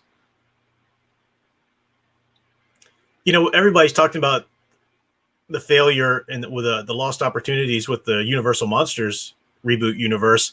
Mm-hmm. And everybody said their directors that they would hire. I would give Tim Burton Frankenstein in a heartbeat. I think he would be the man for the Frankenstein movies. Yeah, definitely.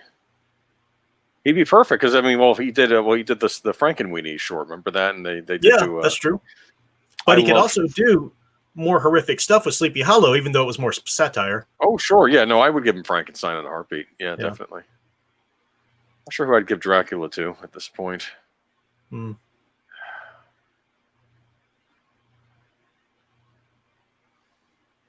Now, it's really nice to see them reconnect with each other and their alter egos without the masks, that keep them apart. What's fascinating about Selena Kyle, though, is that her tone, like it's almost like she looks very gaunt when she's Catwoman, but like here she's more fleshed out. And in the beginning, she like the whole tones of how she looks changes. I thought. Well, that's with the lighting. The lighting's really doing some wonderful things. She looked very frumpy when we first meet her. Mm-hmm. Yeah, they're giving her that warm glow right now. You kind of have a dark side, don't you? Alfred with the rolls. All right, gang. I was trying not to do it, but I'm going to have to slip away for a second. Be right back. Use the little professor's room. Okay. Use the professor's room. That's right. It's all right. I'm going to ramble about stuff. Actually, we should check out the chat, see if anybody said anything. Let's see. Melissa Harris says, I wonder if the monkey from Batman Returns is still alive. How long does a monkey live? Melissa Harris says, Boomhouse destroyed Universal Monsters with that modern trash. You can't really destroy the Universal Monsters because they're of their time, okay? You know, they're set in their time. Actually, and he wasn't the one behind that mummy either. That was somebody else. Oh. Yeah, how does she get all that curly hair up in that little helmet thing she's got going? I don't know. That's a good question. I don't know. That shouldn't fit. But I think that's Pfeiffer's real hair, right? So yeah.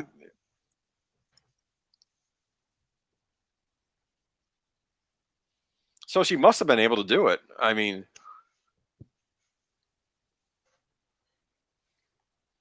because her hair has volume. I'm sorry. This is.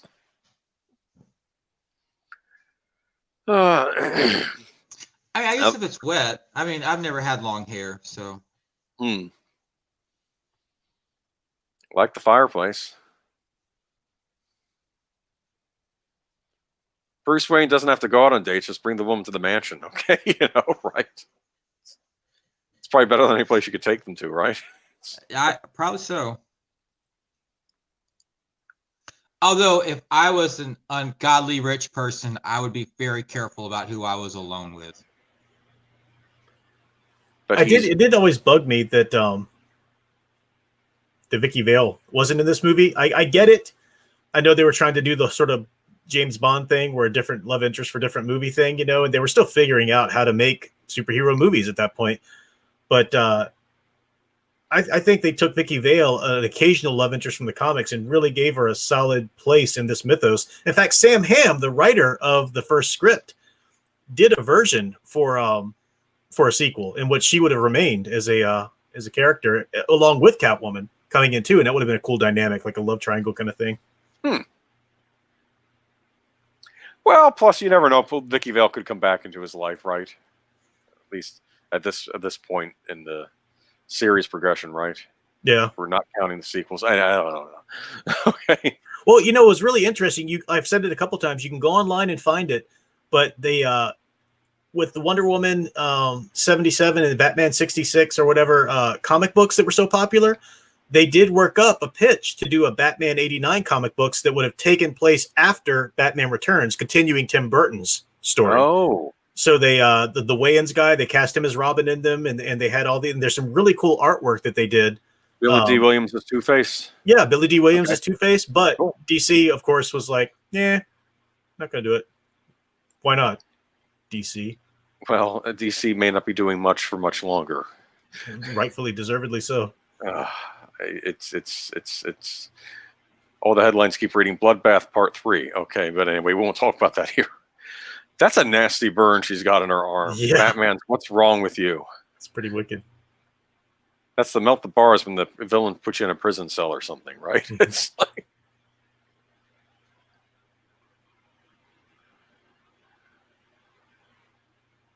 Here we go.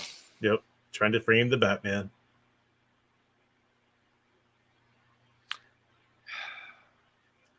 Now, both of them, what was keeping them apart was not letting each other know about their alter ego. That love scene would have continued.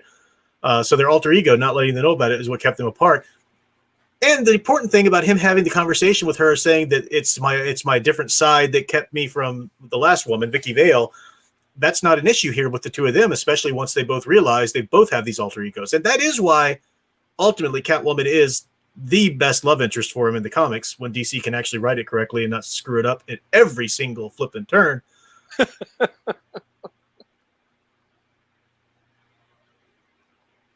I don't think I'm not too familiar with Vicky Vale outside of the '89 Batman movie, though. I'll say that for that character. I mean, I did read up on her online because I'm not as familiar with the comic books, probably. Bob Kane did create her back in the day, and he claims whether or not this was true or not, this is a quintessential classic Bob Kane story. He was at a party in Hollywood, which he probably was, and he loved to introduce himself as, "Hi, Bob Kane, creator of Batman. Hi, Bob Kane, creator of Batman." Everywhere. It was just, And the story is that he was flirting with Marilyn Monroe at one point, and they were at a beach together, and he was doing some sketches of her. She danced around as in a bathing suit, and that's what he used as the basis for Vicky Vale. Like, okay, Bob. A good story, though.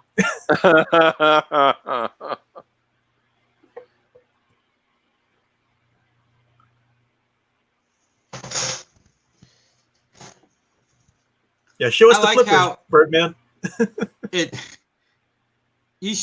shows him getting ready and it shows her getting ready. She's getting ready in her car. He's getting ready in the Bat Cave. It's yeah. I love the different sides to this. Love it. Love the Bat costume. Again, like the one in the first film better, but he could at least turn his head a bit better in this one. But honestly, he made it work. Even in the first movie, when he couldn't turn his head in the cowl, the whole body things he would do, it looked more epic. It didn't look silly. He made it look noble. And I love those shields on the Batcave. Batmobile. Actually, in a fight, you don't really turn your head. You turn your body. Oh, really? Okay. Yeah. Like if you go in to clear out a room, you're not doing this. True. Wherever you look, you point your weapon at all times. Makes sense.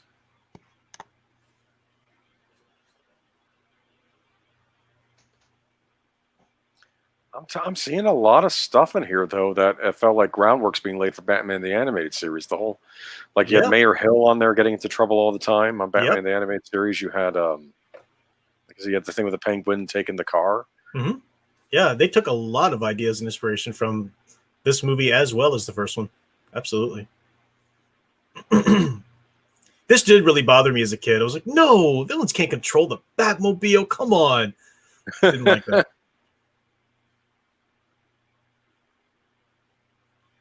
If you played the Arkham games, there's the line launcher. And that exact door that he went through, that's one of the ones you go through and find a lot of the Riddler trophies and stuff. Oh, neat.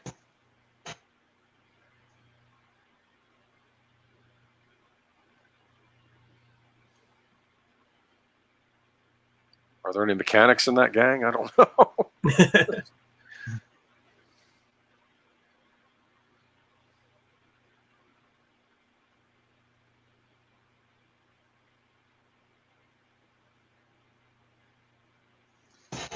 Why is there no music here while they're fighting? Yes. What's that? There's no music here while they're fighting. I think, it could be. I think they want to highlight the banter, but you're right. There still could have been music. I remember in the animated film Superman Batman Public Enemies when that's good. I think Superman makes some comments about how, I'm a wanted man now or something, and then Batman says it's done wonders for me.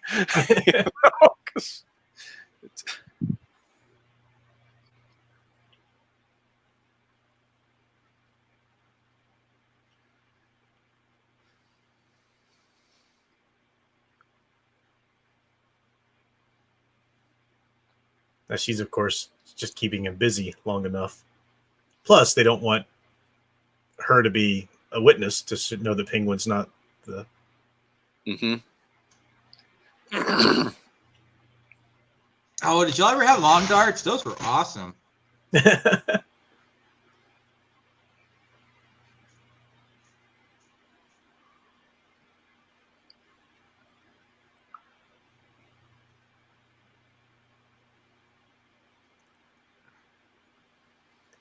Yeah, it's kind of dark.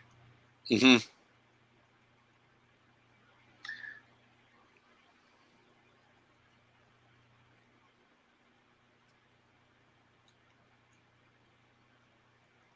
And ironic that was what turned the tree on.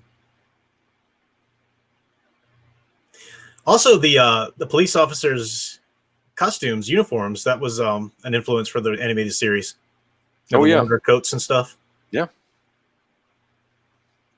Here's our line.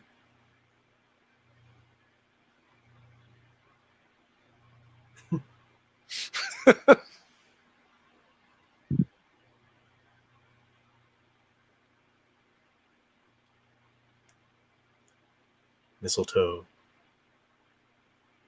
Mistletoe can be dangerous if you eat it. Is eating mistletoe like a real thing, like Tide Pods, or A kiss can be even deadlier if you mean it. You do have to keep cats away from mistletoe because they will eat it. Huh. Bat and poinsettias are poisonous to them. poinsettias are poisonous? Yes. Yeah. But that line, mistletoe can be deadly if you eat it. A kiss can be even deadlier if you mean it. That comes back.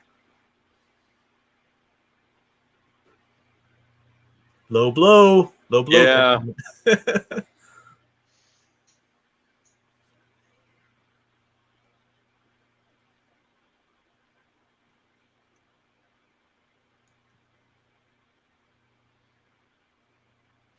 He's got another one. Yep. Hope she bought them in bulk.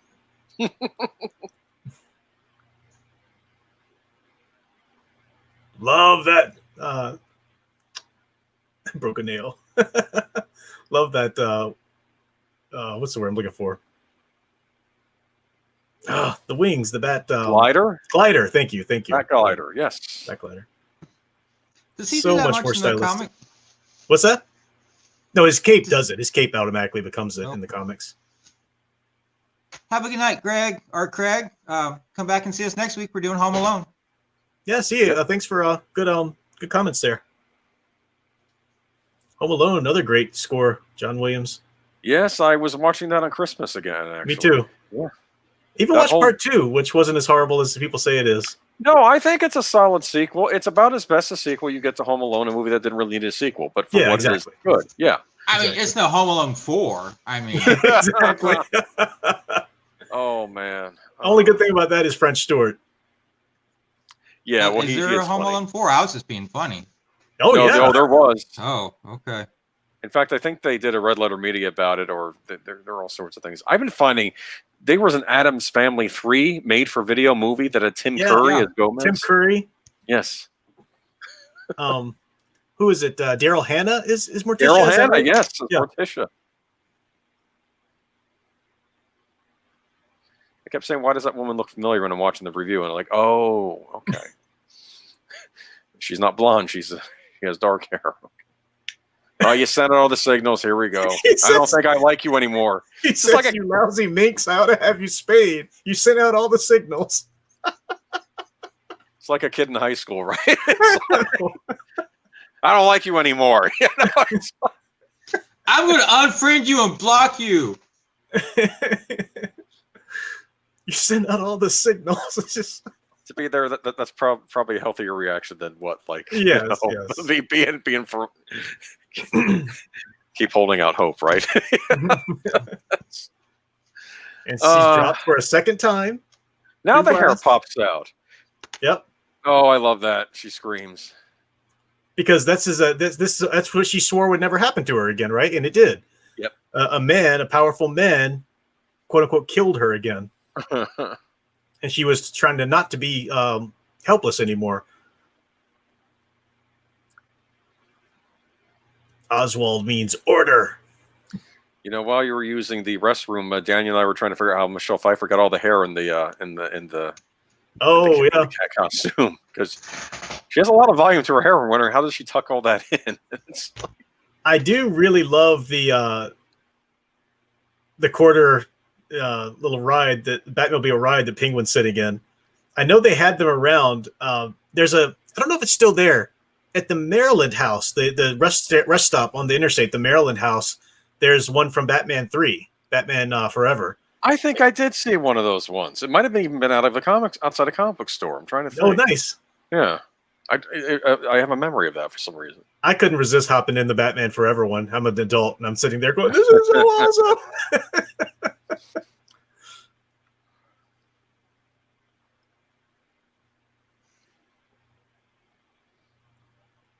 It's funny. This reminds me of the Bond film "For Your Eyes Only," when Bond is stuck in a helicopter and it's being controlled by the villain remotely. Oh, you know? yeah. It's a similar thing. Cool. Yeah.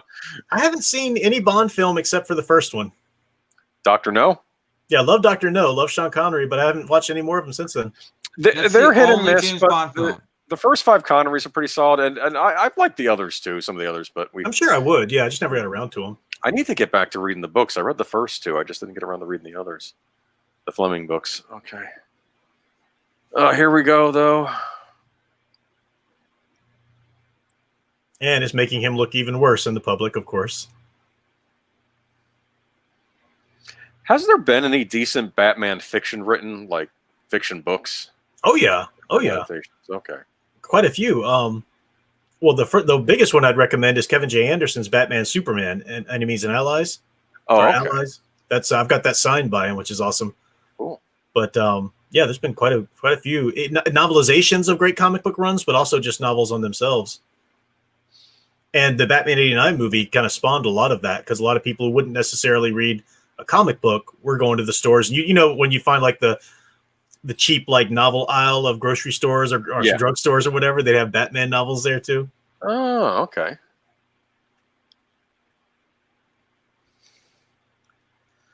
Who do you think's better, the Shadow or Batman? Oh, well, I mean, you can't ignore the Shadow's influence on Batman, but I think Batman's more of a three-dimensional developed character. Although you know, Shadow has its fans, and duly and deservedly so. It's a great character. I don't know if I can pick a.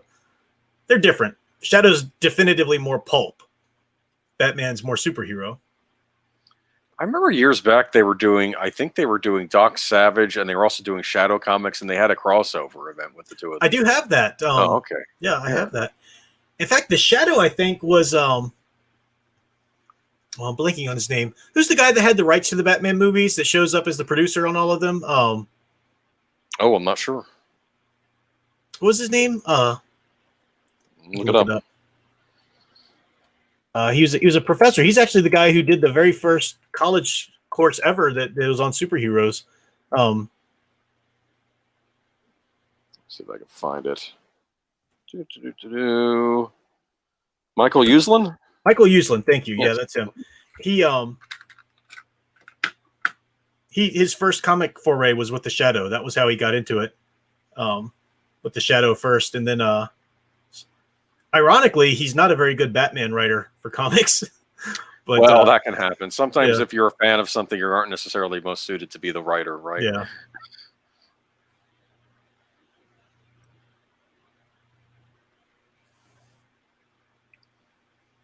He didn't even lose a limb, our bladder control.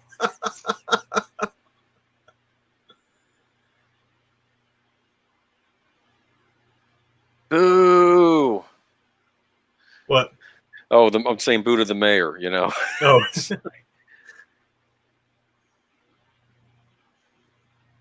I remember on Batman the Animated Series when he said, criminals like Batman and the Joker are cut from the same cloth or something. Mm-hmm. And that's when the Joker got angry. He said, don't compare me to Batman. That's right. They did that. Batman Arkham Origins. I was showing Sound Engraver some of that because of the wonderfully written first meeting of the Joker and the Batman in that movie. And that's something that Gordon thinks at first when he's Captain Gordon before he comes to trust Batman. Yeah, I think I read something about the plot for that game. A bunch of assassins are hired to take him out, right? Yeah. Is the first Arkham game not written by Dini? I just knew it was going to stink, but it's actually really solid. Now, Batman Arkham Knight, that story is garbage because it's just a bunch of video game writers not consulting with anybody in the comics. That could be a problem. Mm-hmm.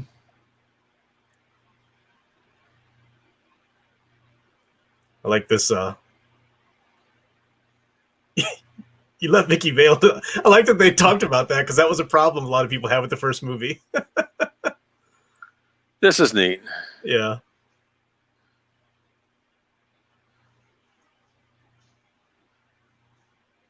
The torture chamber. Who has an Iron Maiden in their study? Bruce Wayne does. Bruce Wayne. I mean, other than that, I mean. Well, think about it. It's the one place you don't want to stick yourself in, right? It's true. That's true. It's pretty safe. And he had some weird stuff in the first movie, right? All the different armor from all around the world. Oh yeah, the Room of Armor, definitely. Yeah. I'm trying to remember what his what was the button to get into the Batcave in the first movie. Did we see one? I'm blanking on that. I think there was. I know on Batman the Animated Series it was the grandfather clock. I think grandfather clock, yeah. But I don't remember in the first movie now. I'm trying to remember.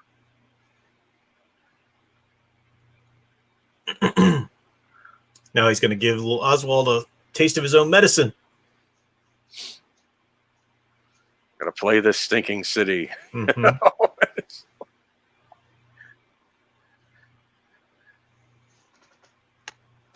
Love this classic Batman. And yes, I know you can't use the CD like a vinyl record. It's still funny, okay? It's awesome. I don't care. I know. Well, some CD readers were like that because the reader is on that arm of it. Oh, okay. All The right. laser Well, there is. you go. There you go. Okay.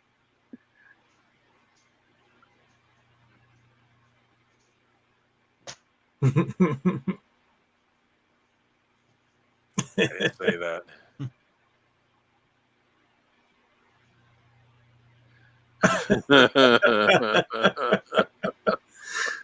How do you like it, Oswald? We're not like him because he killed the Ice Princess, even though she was a bit of a ditz. But, you know, she was nice looking. So, She was an innocent. yeah. Yeah, exactly. I mean, even the people that are praising, we think they're annoying, but they don't deserve bad things to happen to them. You know, I mean, now the crowd turns. Where are the tomatoes? The rotten tomatoes. Now that little doing it like a turntable, I don't think a CD would do that, but Well, I know, but that's what was my point. But I'm like, yeah. It's cool though. Cool look. That's right. Batman had DVRs or is that what they're called? The recordable audios. Oh yeah. Well, that was a big deal. CDRs. That's what they were called. CDRs. And, thank you. oh, they did have the Rotten Vegetables. Yes, I do. Okay. Yes. Mhm. This has to happen. Yes. Use your umbrella. There is a man selling lettuce and rotten lettuce and tomatoes at every speech. At every speech with a freakish looking man. Okay, waiting to make the money. Okay. You know? And I love this. Crawls back to the sewer from whence he came. But now he's actually more dangerous because he's not got nothing left to lose, right? Exactly. That happened with Lex Luthor on Justice League when he finally went to jail, and it's like, well, okay, but now he's actually more dangerous than he's ever been. Yeah.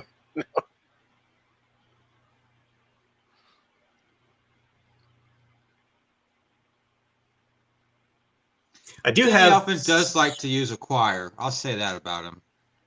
Do I have it somewhere here? I think I have it. Maybe it's under my desk here. I've got that the Penguin Mobile and the Rubber Ducky. Oh shoot! Where did I put that?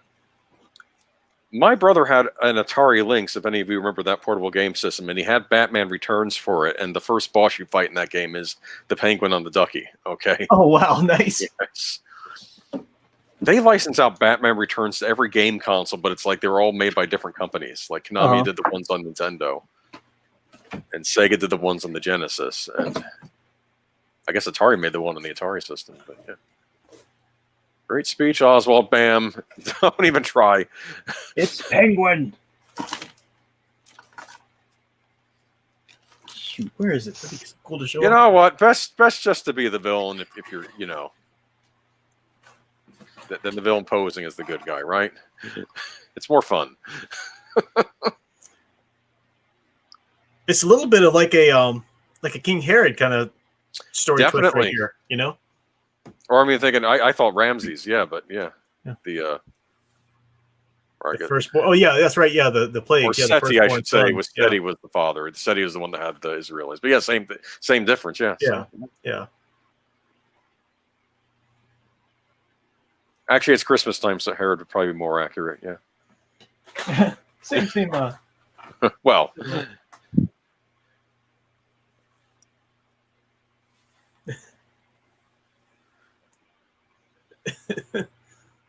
Oh no.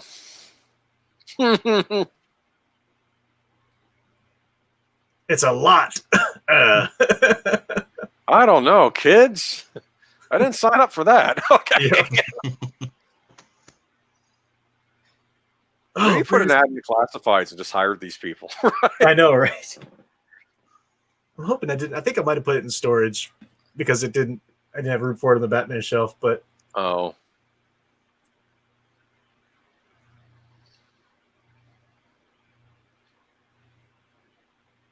I might be interested in that after he's torn it up. You gotta Got to use some whiteout, or is there something to glue that back? Okay. They didn't have Prince's iconic pop soundtrack, but got a little. What is that a rendition of? Play That Funky Music or Brick House? I think Play That Funky Music if memory serves, but I have my sound turned down, so.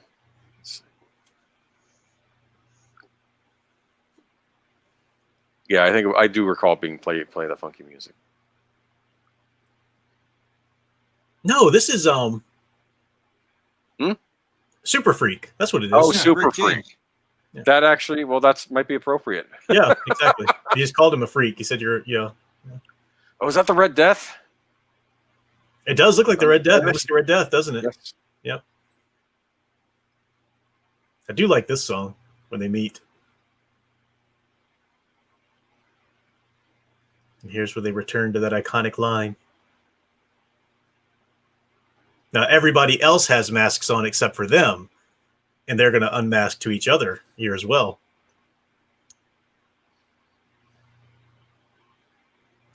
Like that music.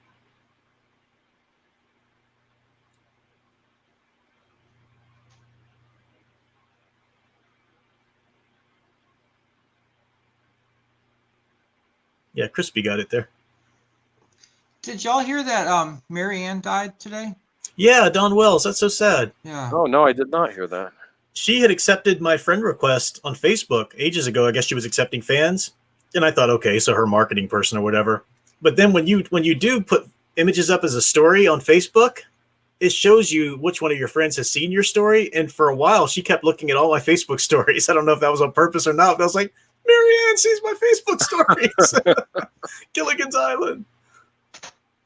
How old was she? 80 or 70? I forget how old she was. 82, I think, is what I read today. Okay. Yeah, I think that sounds right. Now the tired of wearing masks, you get the banter there. Yeah, I like their reactions once they realize who each other are. They're like, "Do we start fighting now?" When they don't know what to do. Oh, Chris P. It's on the expanded soundtrack. I don't know if it was on the original soundtrack or not, but it is on the expanded. And Marianne was 82. Thank you. Oh, I just noticed this for the first time. The man behind him was wearing an iconic Flash helmet. Mm-hmm. Yeah, the Jay Garrick. I'd never noticed that before. Which could also be just Hermes too. So Hermes, yeah, but plausible deniability, but still a nice little Easter egg.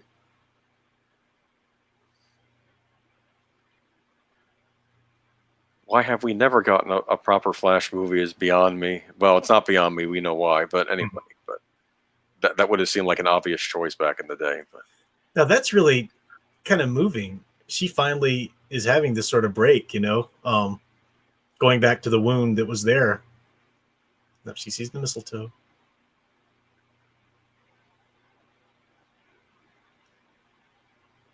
I like that they both say the part that the other said to them at first. And now they know. I love this moment.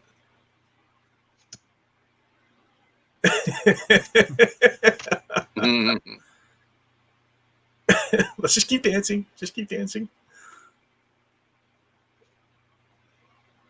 I'd rather not.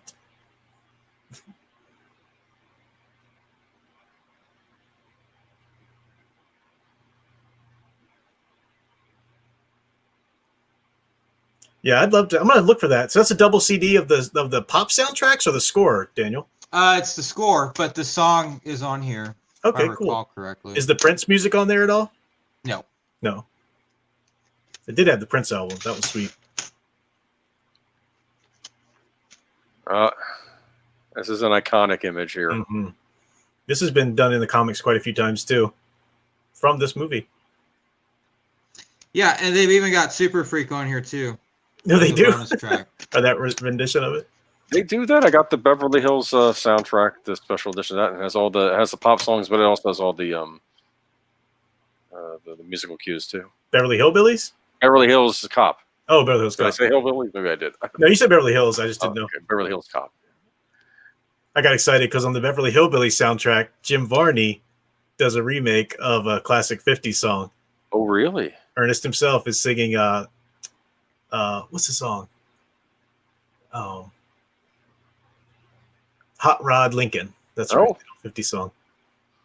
Did a video for it and everything. He's got a perfect voice for it too. Oh.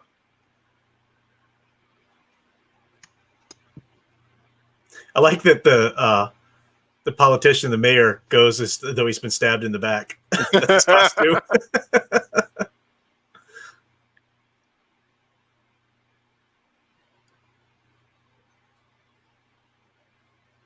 So no. Yes. Now this is a little bit of growth and a little bit of heart in Max Shrek here, because at the very beginning, his son jumped in front of him and said, "Go, Dad, go, Dad." And Max just ran away and let his son have any fate that was going to befall him. But here you have him really going for it himself. Right. So it is a little bit of growth for Shrek.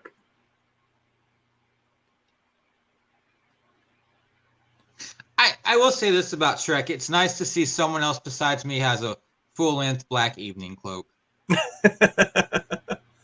It is nice. Those are nice. Now, are those real penguins or those animatronic? Some are animatronic, but some are real. Okay, Probably that's what makes sense. The one that was snipping at him. Yeah, the one that was snipping would look like real. Okay. I wonder if Penguin Wrangler's a job. I don't.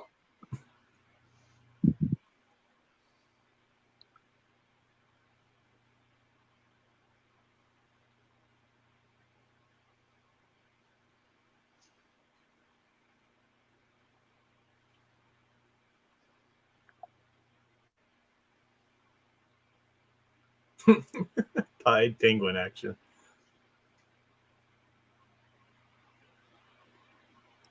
I love how he has all the umbrellas. Mm-hmm. Because that was a comic book aspect of him in the comics, and of course, Wonderful Burgess Meredith did that, in the Batman 66 show. And I'm glad that they found a way to do it in the even darker kind of version of this.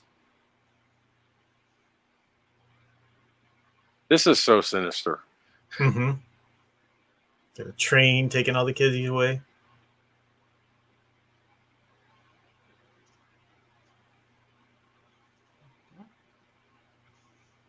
Here you go, bud.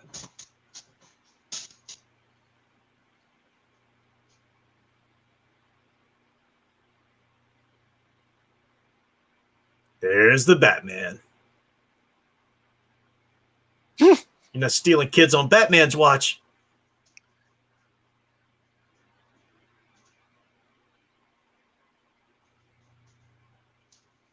Oh. He sees the monkey return without his owner. Got a message for you. Mm-hmm.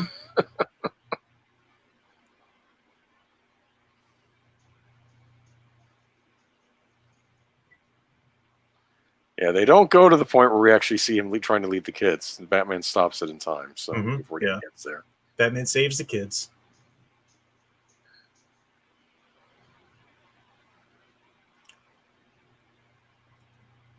Awesome. Wonder what they used for his teeth. Those disgusting. Oh, I mean, they had to be dentures, obviously, but what kind of gross gunk did he have to have in his mouth? It must have had to been some sort of edible thing to look like that, but it's nasty. I kept thinking that there was some kind of there used to be like a remember Pee Wee Herman's Big Adventure? Wasn't there a gum that he had that he gave to somebody in that made like black stuff come out? That's right. That's right. That reminded me of it. I'm wondering if that's actually real and if Tim Burton just had. Yeah, I'm sure they can make that. In fact, yeah, they did sell that in joke shops. You didn't have the black gunk come out, but it would mess up your teeth and stuff. It would like make your tongue black. It was like a prank gum you could give to people. One of the added features on Batman Arkham Knight, which wasn't a very good story, but it had some really cool features. And one of them, you could do races in different. And if you got the Batman 89/Batman 92 or whatever add-on, you could race in the Batmobile, the Tim Burton Batmobile. And on some of the tracks, little penguins would come out with bombs, and you had to avoid them, and stuff. Oh, neat! You go through Tim Burton's Gotham. You go through the penguin sewers, and it was cool.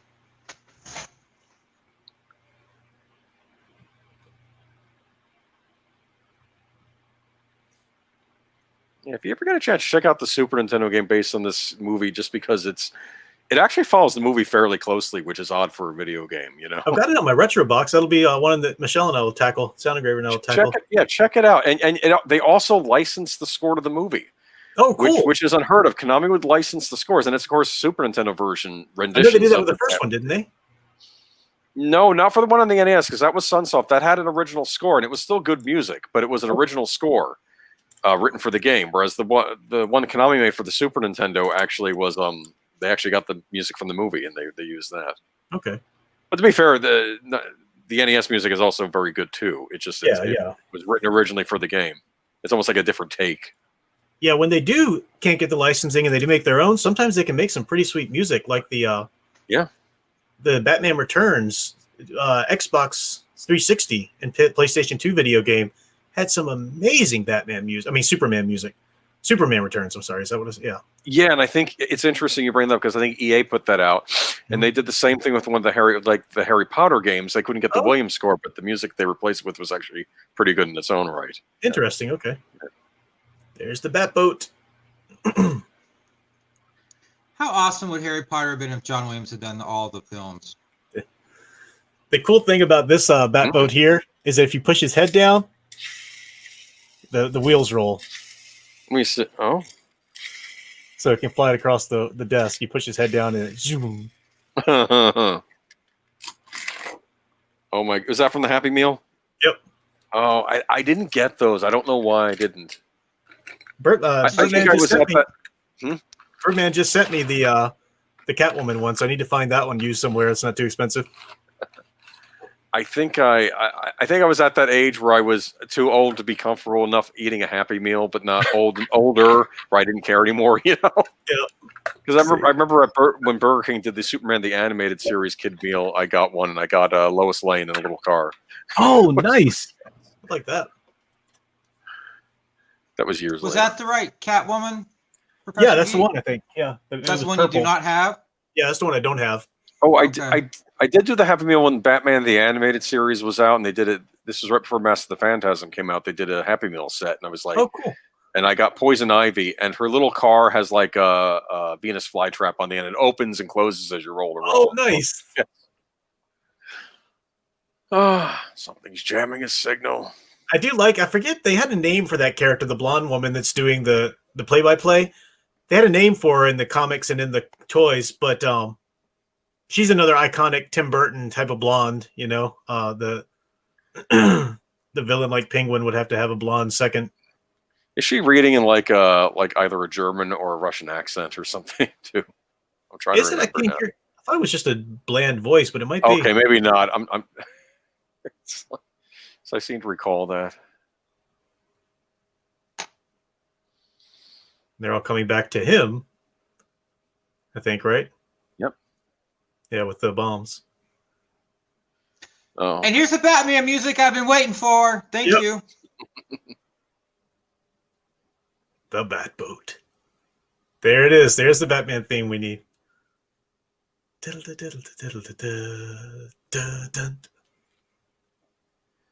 I think my favorite Batboat was the one from Batman the Animated Series, though. Oh yeah, yeah. Be more, a little more depth. Yeah, this one's more of like a sewer skimmer or something. It's not really a proper. I mean, it makes sense for this movie. Sure. I'm just.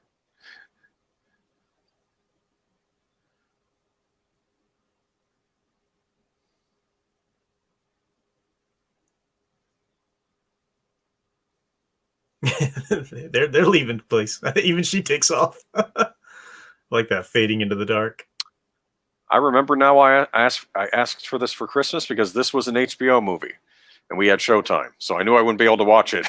Oh yeah, I bought it because back in the days, if you were lucky and had a cable, and even lucky, your parents would sprint for one of the premium channels. You had either HBO or Showtime, and we were a Showtime household, so.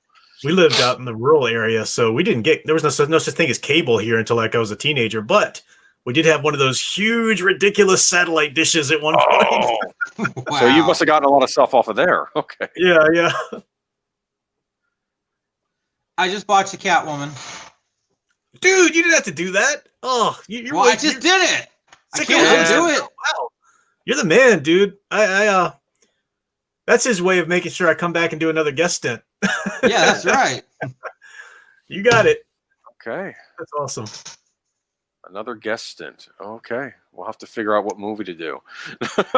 Yeah. It's fun doing it with you guys. You guys have a good setup here, good chemistry. It'll be Blade 3, okay? Blade Trinity. Oh. Gross. I was so disappointed. I was not happy with that movie. Okay, Yeah. but we won't dwell on that here. Okay. It's got Deadpool in it, though, right? No, I don't care. It doesn't work. Oh, the actor, yeah.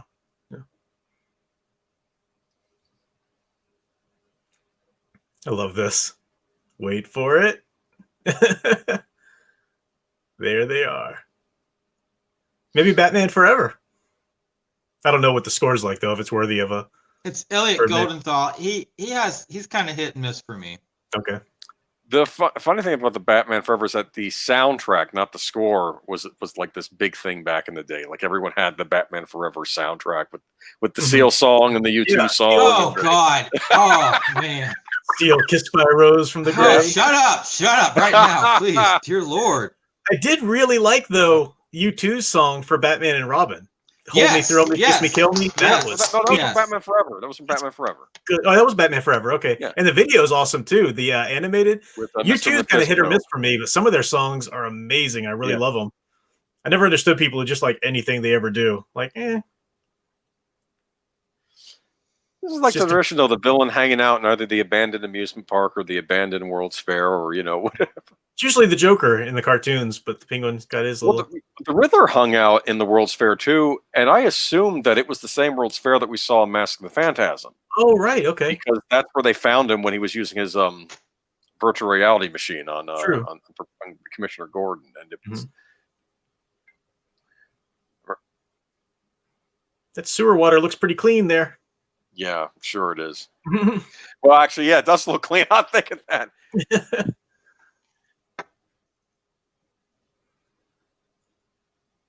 Tim Burton likes to blow stuff up. I'll say that. Okay. He does. For an arty director, he likes to blow stuff up.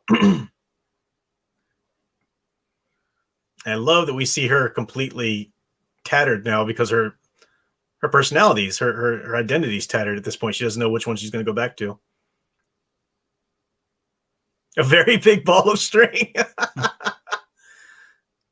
had to hurt right around the mouth.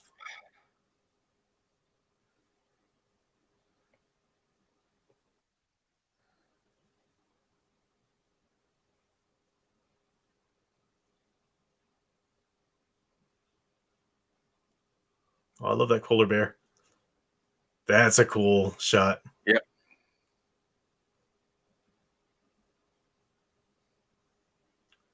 I remember when these movies came out, I was determined that I was going to be Batman. I was going to learn from these movies and get the gadgets down, and I was going to take karate and all these kinds of things. It was hilarious. It was a child's dream.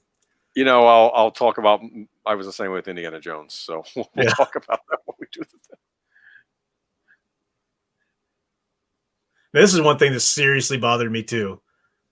What are you doing, Batman? You don't do that right in front of Shrek and everybody. Now, in front of Catwoman, sure, at this point they know each other, but it really bothered me as a child too that he did this. I know your identity. I'm going to tell the world.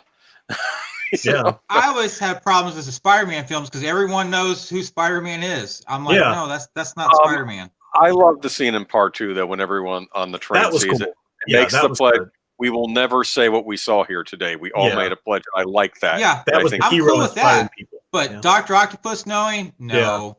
Yeah. Green Goblin can know, but that's about it. Yeah. He just rips the thing right off too. And like Shrek, Bruce Wayne, why are you dressed up like Batman? I know. And for a long time, Tim Burton was going to do, which I was very much looking forward to. He was going to do a Catwoman movie continuing this version. That would have been great. Yeah, with Michelle Pfeiffer, with Danny Elfman, continuing like her story when she leaves Gotham here. Instead, we've got Halle Berry. Oh, I still need to see that. No, you don't. Yeah, I tend to watch a lot of B movies, and I heard that's a big one. I Yeah. don't know. I still haven't seen Elektra either, so he's not.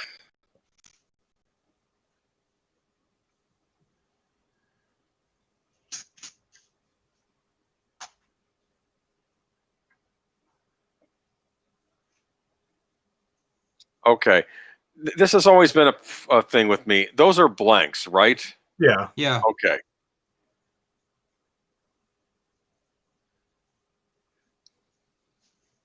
At least you always hope that they're blanks, right? Yeah.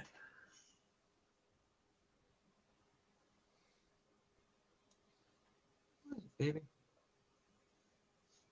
Oh.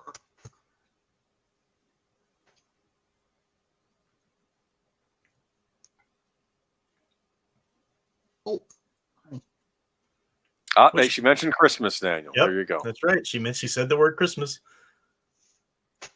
I love that so she's going to use one of her lives, quote unquote, there to kill him. That's poetic. That's bizarre. Does she use her suit as a conductor? Uh-huh. What dog is that, Daniel? Cricket. Cricket.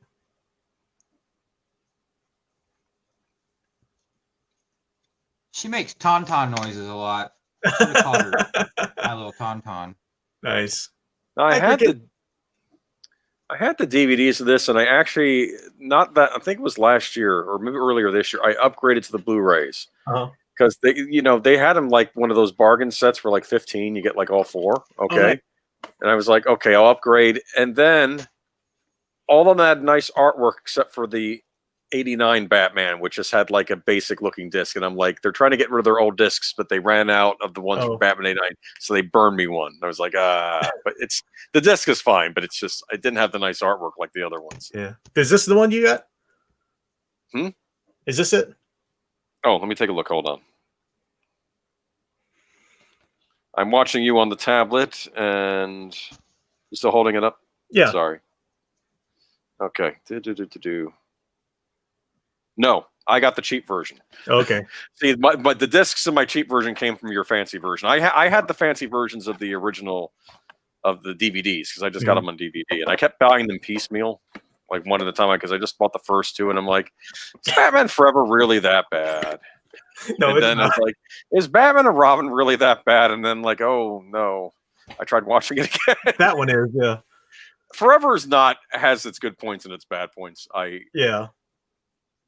Tommy It's Lee not Jones. as good as the Burton ones, but it's not as bad as Batman and Robin, definitely. Oh man. In fact, I found when I was rewatching, I had to do it in pieces. When I was watching Batman and Robin, it'd be like 20 minutes at a time. I just yeah. I did like when he was just picking an umbrella. He's like, I picked the cute one instead of the weapon one that he wanted. This is sad. The penguin pallbearers. Yeah. This is like I said. This is a monster. This is like Frankenstein. You're right. You're absolutely right. This is a classic Universal handling of a character too. A tragic. You got some pathos there, but he's yeah. You're right. If he'd had better parents, he would have been probably a better person, more upstanding member of society. I mean, it's not an excuse. Well, it's a good mirror for Batman though, because all of his villains make a wrong decision with their tragedies, Yeah. Whether it's Killer Croc, Two-Face, the Penguin, they make the opposite decision from what he did with his.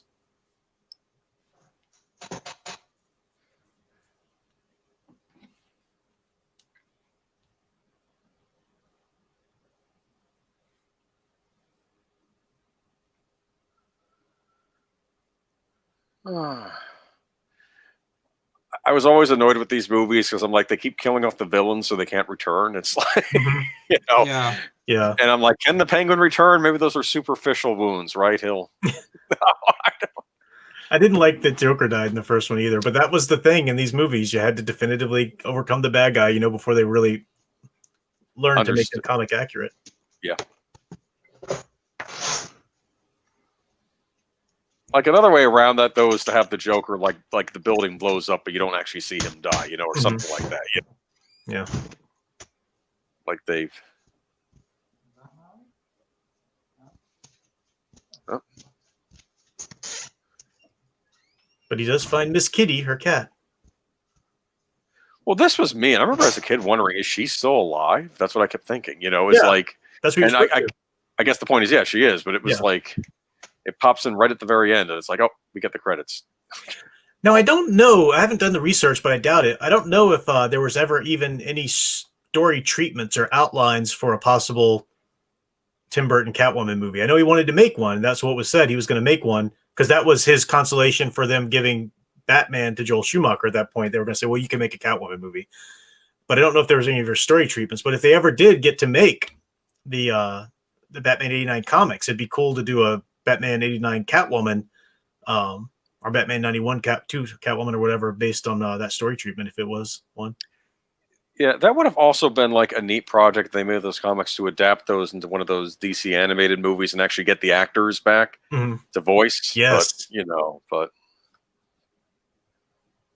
it'd be pretty sweet if they could do a real DC Trinity movie. Get Michael Keaton, Linda Carter back to voice them, and then maybe do like a pulling lines from the Christopher Reeves movies, as many recorded movies or whatever, to string together those lines. It'd be sweet. Oh, that would be incredible. Yeah. I wouldn't trust anybody at DC right now to do it. But well, the sad thing was we got those really good, like the Batman, Adam West Batman animated movies. Those are great. Enjoyed. So glad he got to do those before he passed away. Yeah. And it's Catwoman looking at the bat signal instead of... Very good. So good. Very good. And there's your theme there, Birdman. Yeah. Not enough of it in the movie, though. True. It's funny, though. I mean, movies, it takes forever for... Well, actually, I'll say this about the MCU. They did crank out follow-up movies very quickly, even if they were different heroes. But, like, back then, 2 years seemed like forever. But now, a lot of the time when they do these sequel movies, they take, like, 3 years, 4 years before they finally get off the ground. I mean, it's... They used to be able to crack these out. Now, I know that Batman Forever was 95. Yeah. Okay. And Batman and Robin was 97? Yep. Oh, it was funny. I remember taking a screenwriting class in college that fall, and the professor, he asked the class, he's like, who's like, for instance, who's Superman's arch nemesis? And some kids, one of us say Lex Luthor, and then he says, and who's Batman's arch nemesis? And another guy in the class says George Clooney. Nice.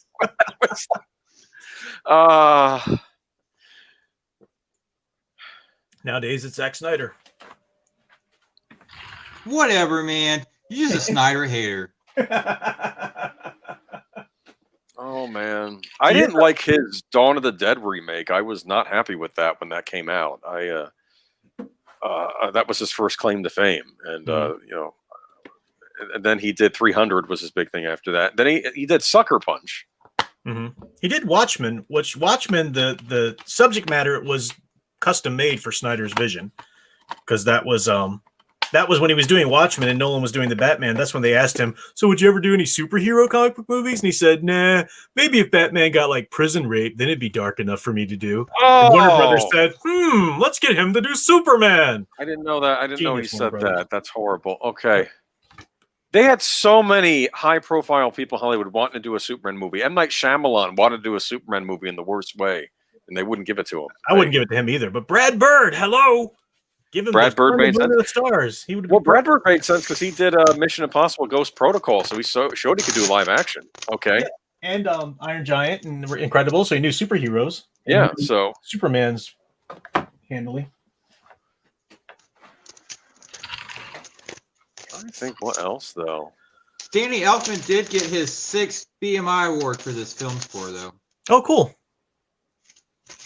I always wondered, it can't be that hard, or I imagine it's a little easier to do the film score for a sequel, which you've already done the score for the original, because you do need new music, but you've already established all the parameters and the motives and the stuff like that.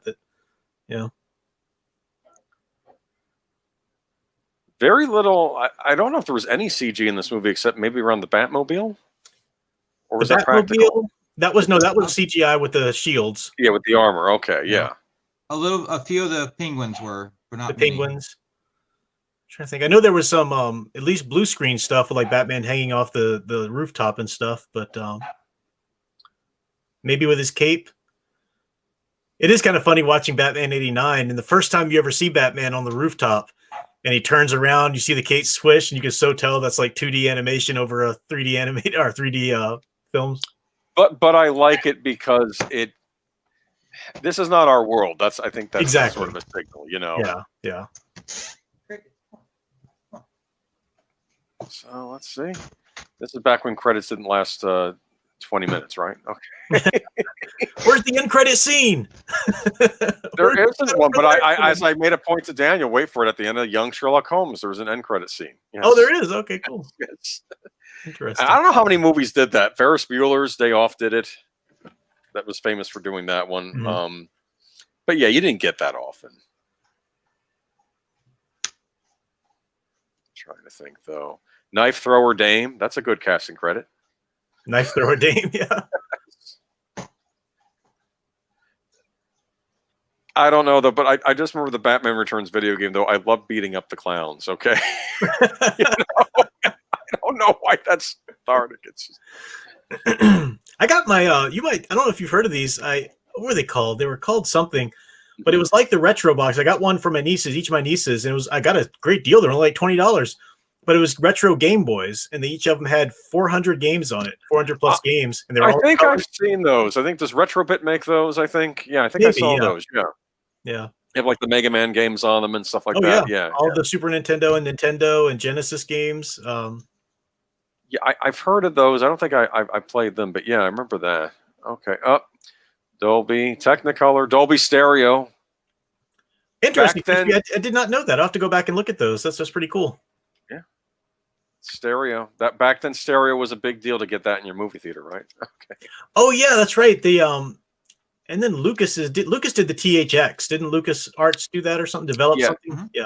THX was George Lucas wanted there to be a standard for theaters. Okay, you'd be up to THX standard, and you even see a lot of DVDs, early DVDs coming out with, of course, THX on them. You don't see it really nowadays, but I think that was to ensure, and I think a lot of even the DVDs that weren't THX certified, they were following the same model. You know.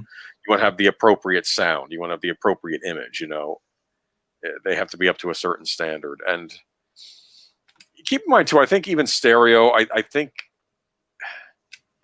I'm trying to think. I think that Walt Disney's Fantasia was the first stereo movie.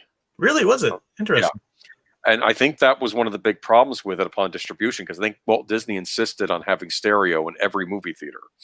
Okay, that showed it, and I think some theaters were like, "We're not going to redo our whole thing just to play Fantasia," and they wouldn't show it, and that was part of the problem with it. I think seem to recall that. I think we talked about that on Sound Engravers Rewatch. Yeah, she might have known about that. Yeah. Or something. And but yeah, you'd be surprised when you look at older movies, though, how even for their time they were fairly state of the art with what they were able to do. You know, visual. You know. Even sound wise, I mean, I don't think they got up to 5 channels for a while, but they could fake their way to 4 channels, I think, for a long time. Of course, I have my little sound bar now. I don't have my surround sound anymore. But you got a sound bar? Is that working pretty well? It's all right. It's an old sound bar. It was the one for the PlayStation 3. Remember, they sold a separate Sony-made sound bar. It was rather pricey too, and it's not bad. The only trouble is it's not really up to specs now, because it only has like a optical in. Yeah. And optical's kind of being shedded on a lot of new products. So I'll have to eventually upgrade to something else. But cool. How about you, Daniel? You got any sound bars? I do not have a sound bar, but I've got quite the setup in the garage with yeah, surround sound's usually better, but it's more of a pain in the butt. A subwoofer. So. I need to get better sound system. I just have TV speakers. But I do have some. My sister got me some pretty sweet Raycon wireless Bluetooth headphones. Oh, cool. I had Sound Engraver check them out, because she is the authority on sound. She can hear. She's got Superman's hearing, and she said they are pretty sweet with their sound quality. So, what do you normally play your movies on if you have a DVD? Is it usually a game console? Yeah, either PS4 or Xbox One. Okay, so it should probably those usually automatically know what you have and they'll select stereo. Yeah. For DVD players for ages, I didn't realize that what we were supposed to do if you didn't have a surround sound system was you were supposed to take the 5.1 channel and convert it to PCM, which I guess was stereo. And I had no idea what that. like 15 years of owning a DVD player, I didn't realize that.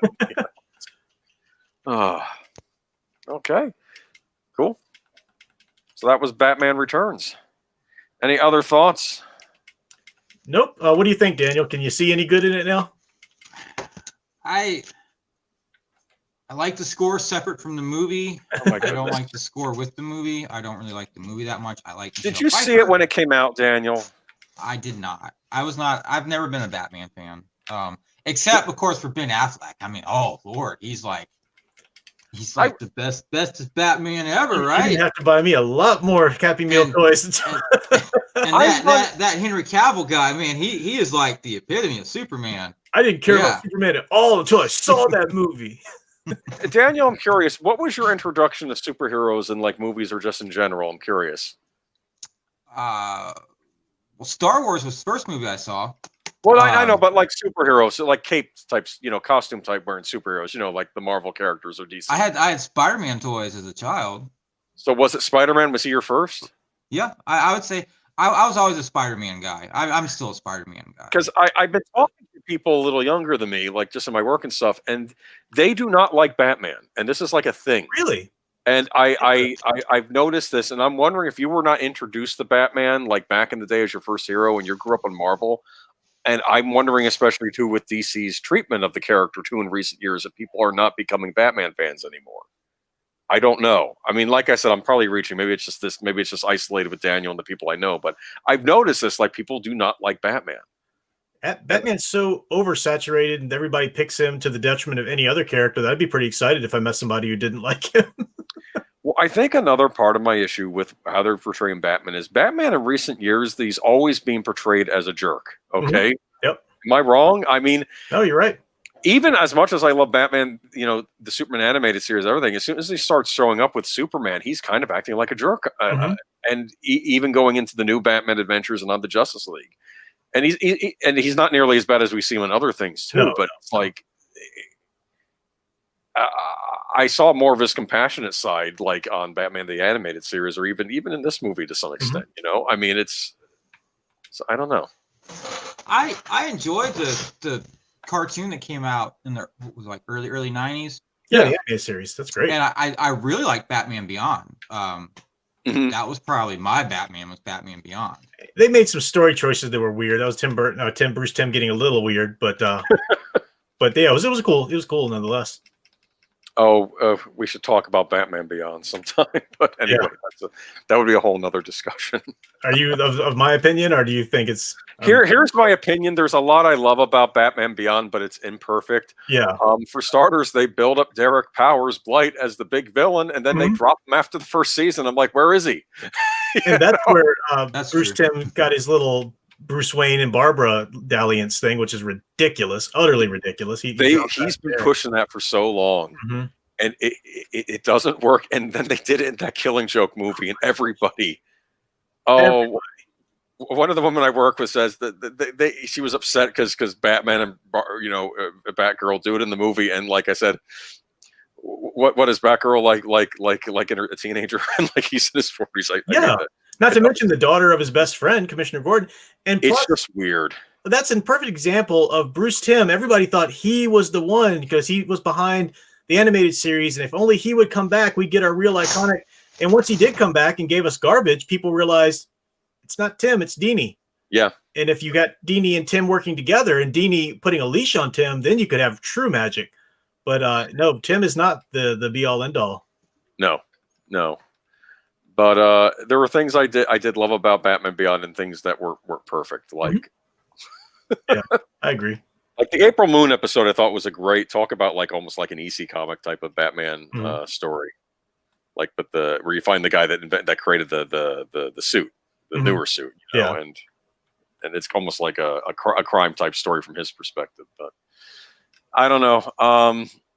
I keep thinking it would be great if they would do something like Batman Beyond. Always struck me as the perfect idea for a CW type series, because you don't have to worry about tying it to the modern Batman, and you have a teenager as the main protagonist, but they never bothered to do that. And they could even have Kevin Conroy come back as like the older Bruce Wayne in that, but anyway, let's not talk about CW. Anyway, we liked this movie though, right? We did. Well, you and I liked it. This is a solid Batman film. One of Tim Burton's best, I think. I mean, I'm trying to think I love both of his Batman films. I think I like 89 better, but this is a solid follow-up. I mean, it's I mean, that's the thing. Back in the day, you couldn't usually get sequels that were better than the originals, but you would get solid follow-ups. Yeah. I'll say this: the Indiana Jones movies, they're all kind of good in their own way, so I don't really see. I mean, there's some I like more than others, but none of them. Of course, those are more standalone. I don't know. Part 4 is the best. Yeah, sure.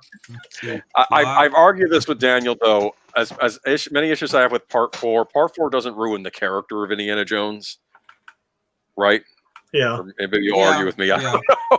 It doesn't ruin the character. It doesn't take him out of character. Yeah. It's just a dumb adventure. The whole film's been neutered by Spielberg. That's the problem. Oh yeah. So next, so we'll have you on, Professor, for Kingdom of the Crystal Skull. Okay. Oh no. I have thought about doing JJ Star Wars rewatch. No, come on. What? No. Which one? Okay. Which one actually? Which one? Well, I guess all three of them. Okay. Well, I'll think about that. We'll see. I don't know. Gotta get the clicks, man. I'm gonna be tearing it up.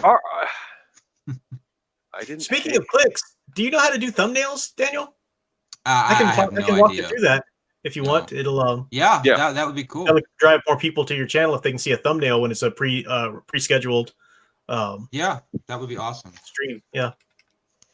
Yeah, they help. Thumbnails definitely help. I'm working. I'm using a cheat right now, but I did get a new computer for Christmas. So I'm going to be messing more around with that. But I have been making makeshift fake Photoshop thumbnails for my thing. Actually, I should be talking about this on the air. Never mind.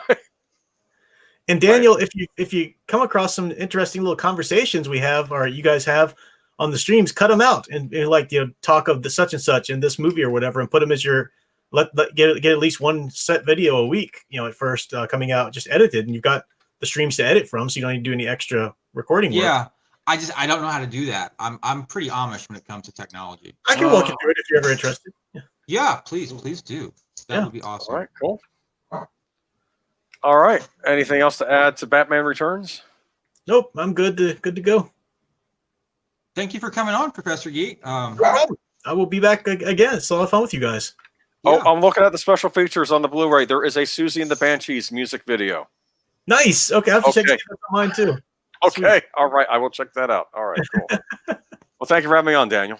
Yeah, thanks, Thank Daniel. you for coming back as always. Remember, everyone, adopt, don't shop. Okay. Have a good week. Happy New Year. Stay safe. Happy New Year.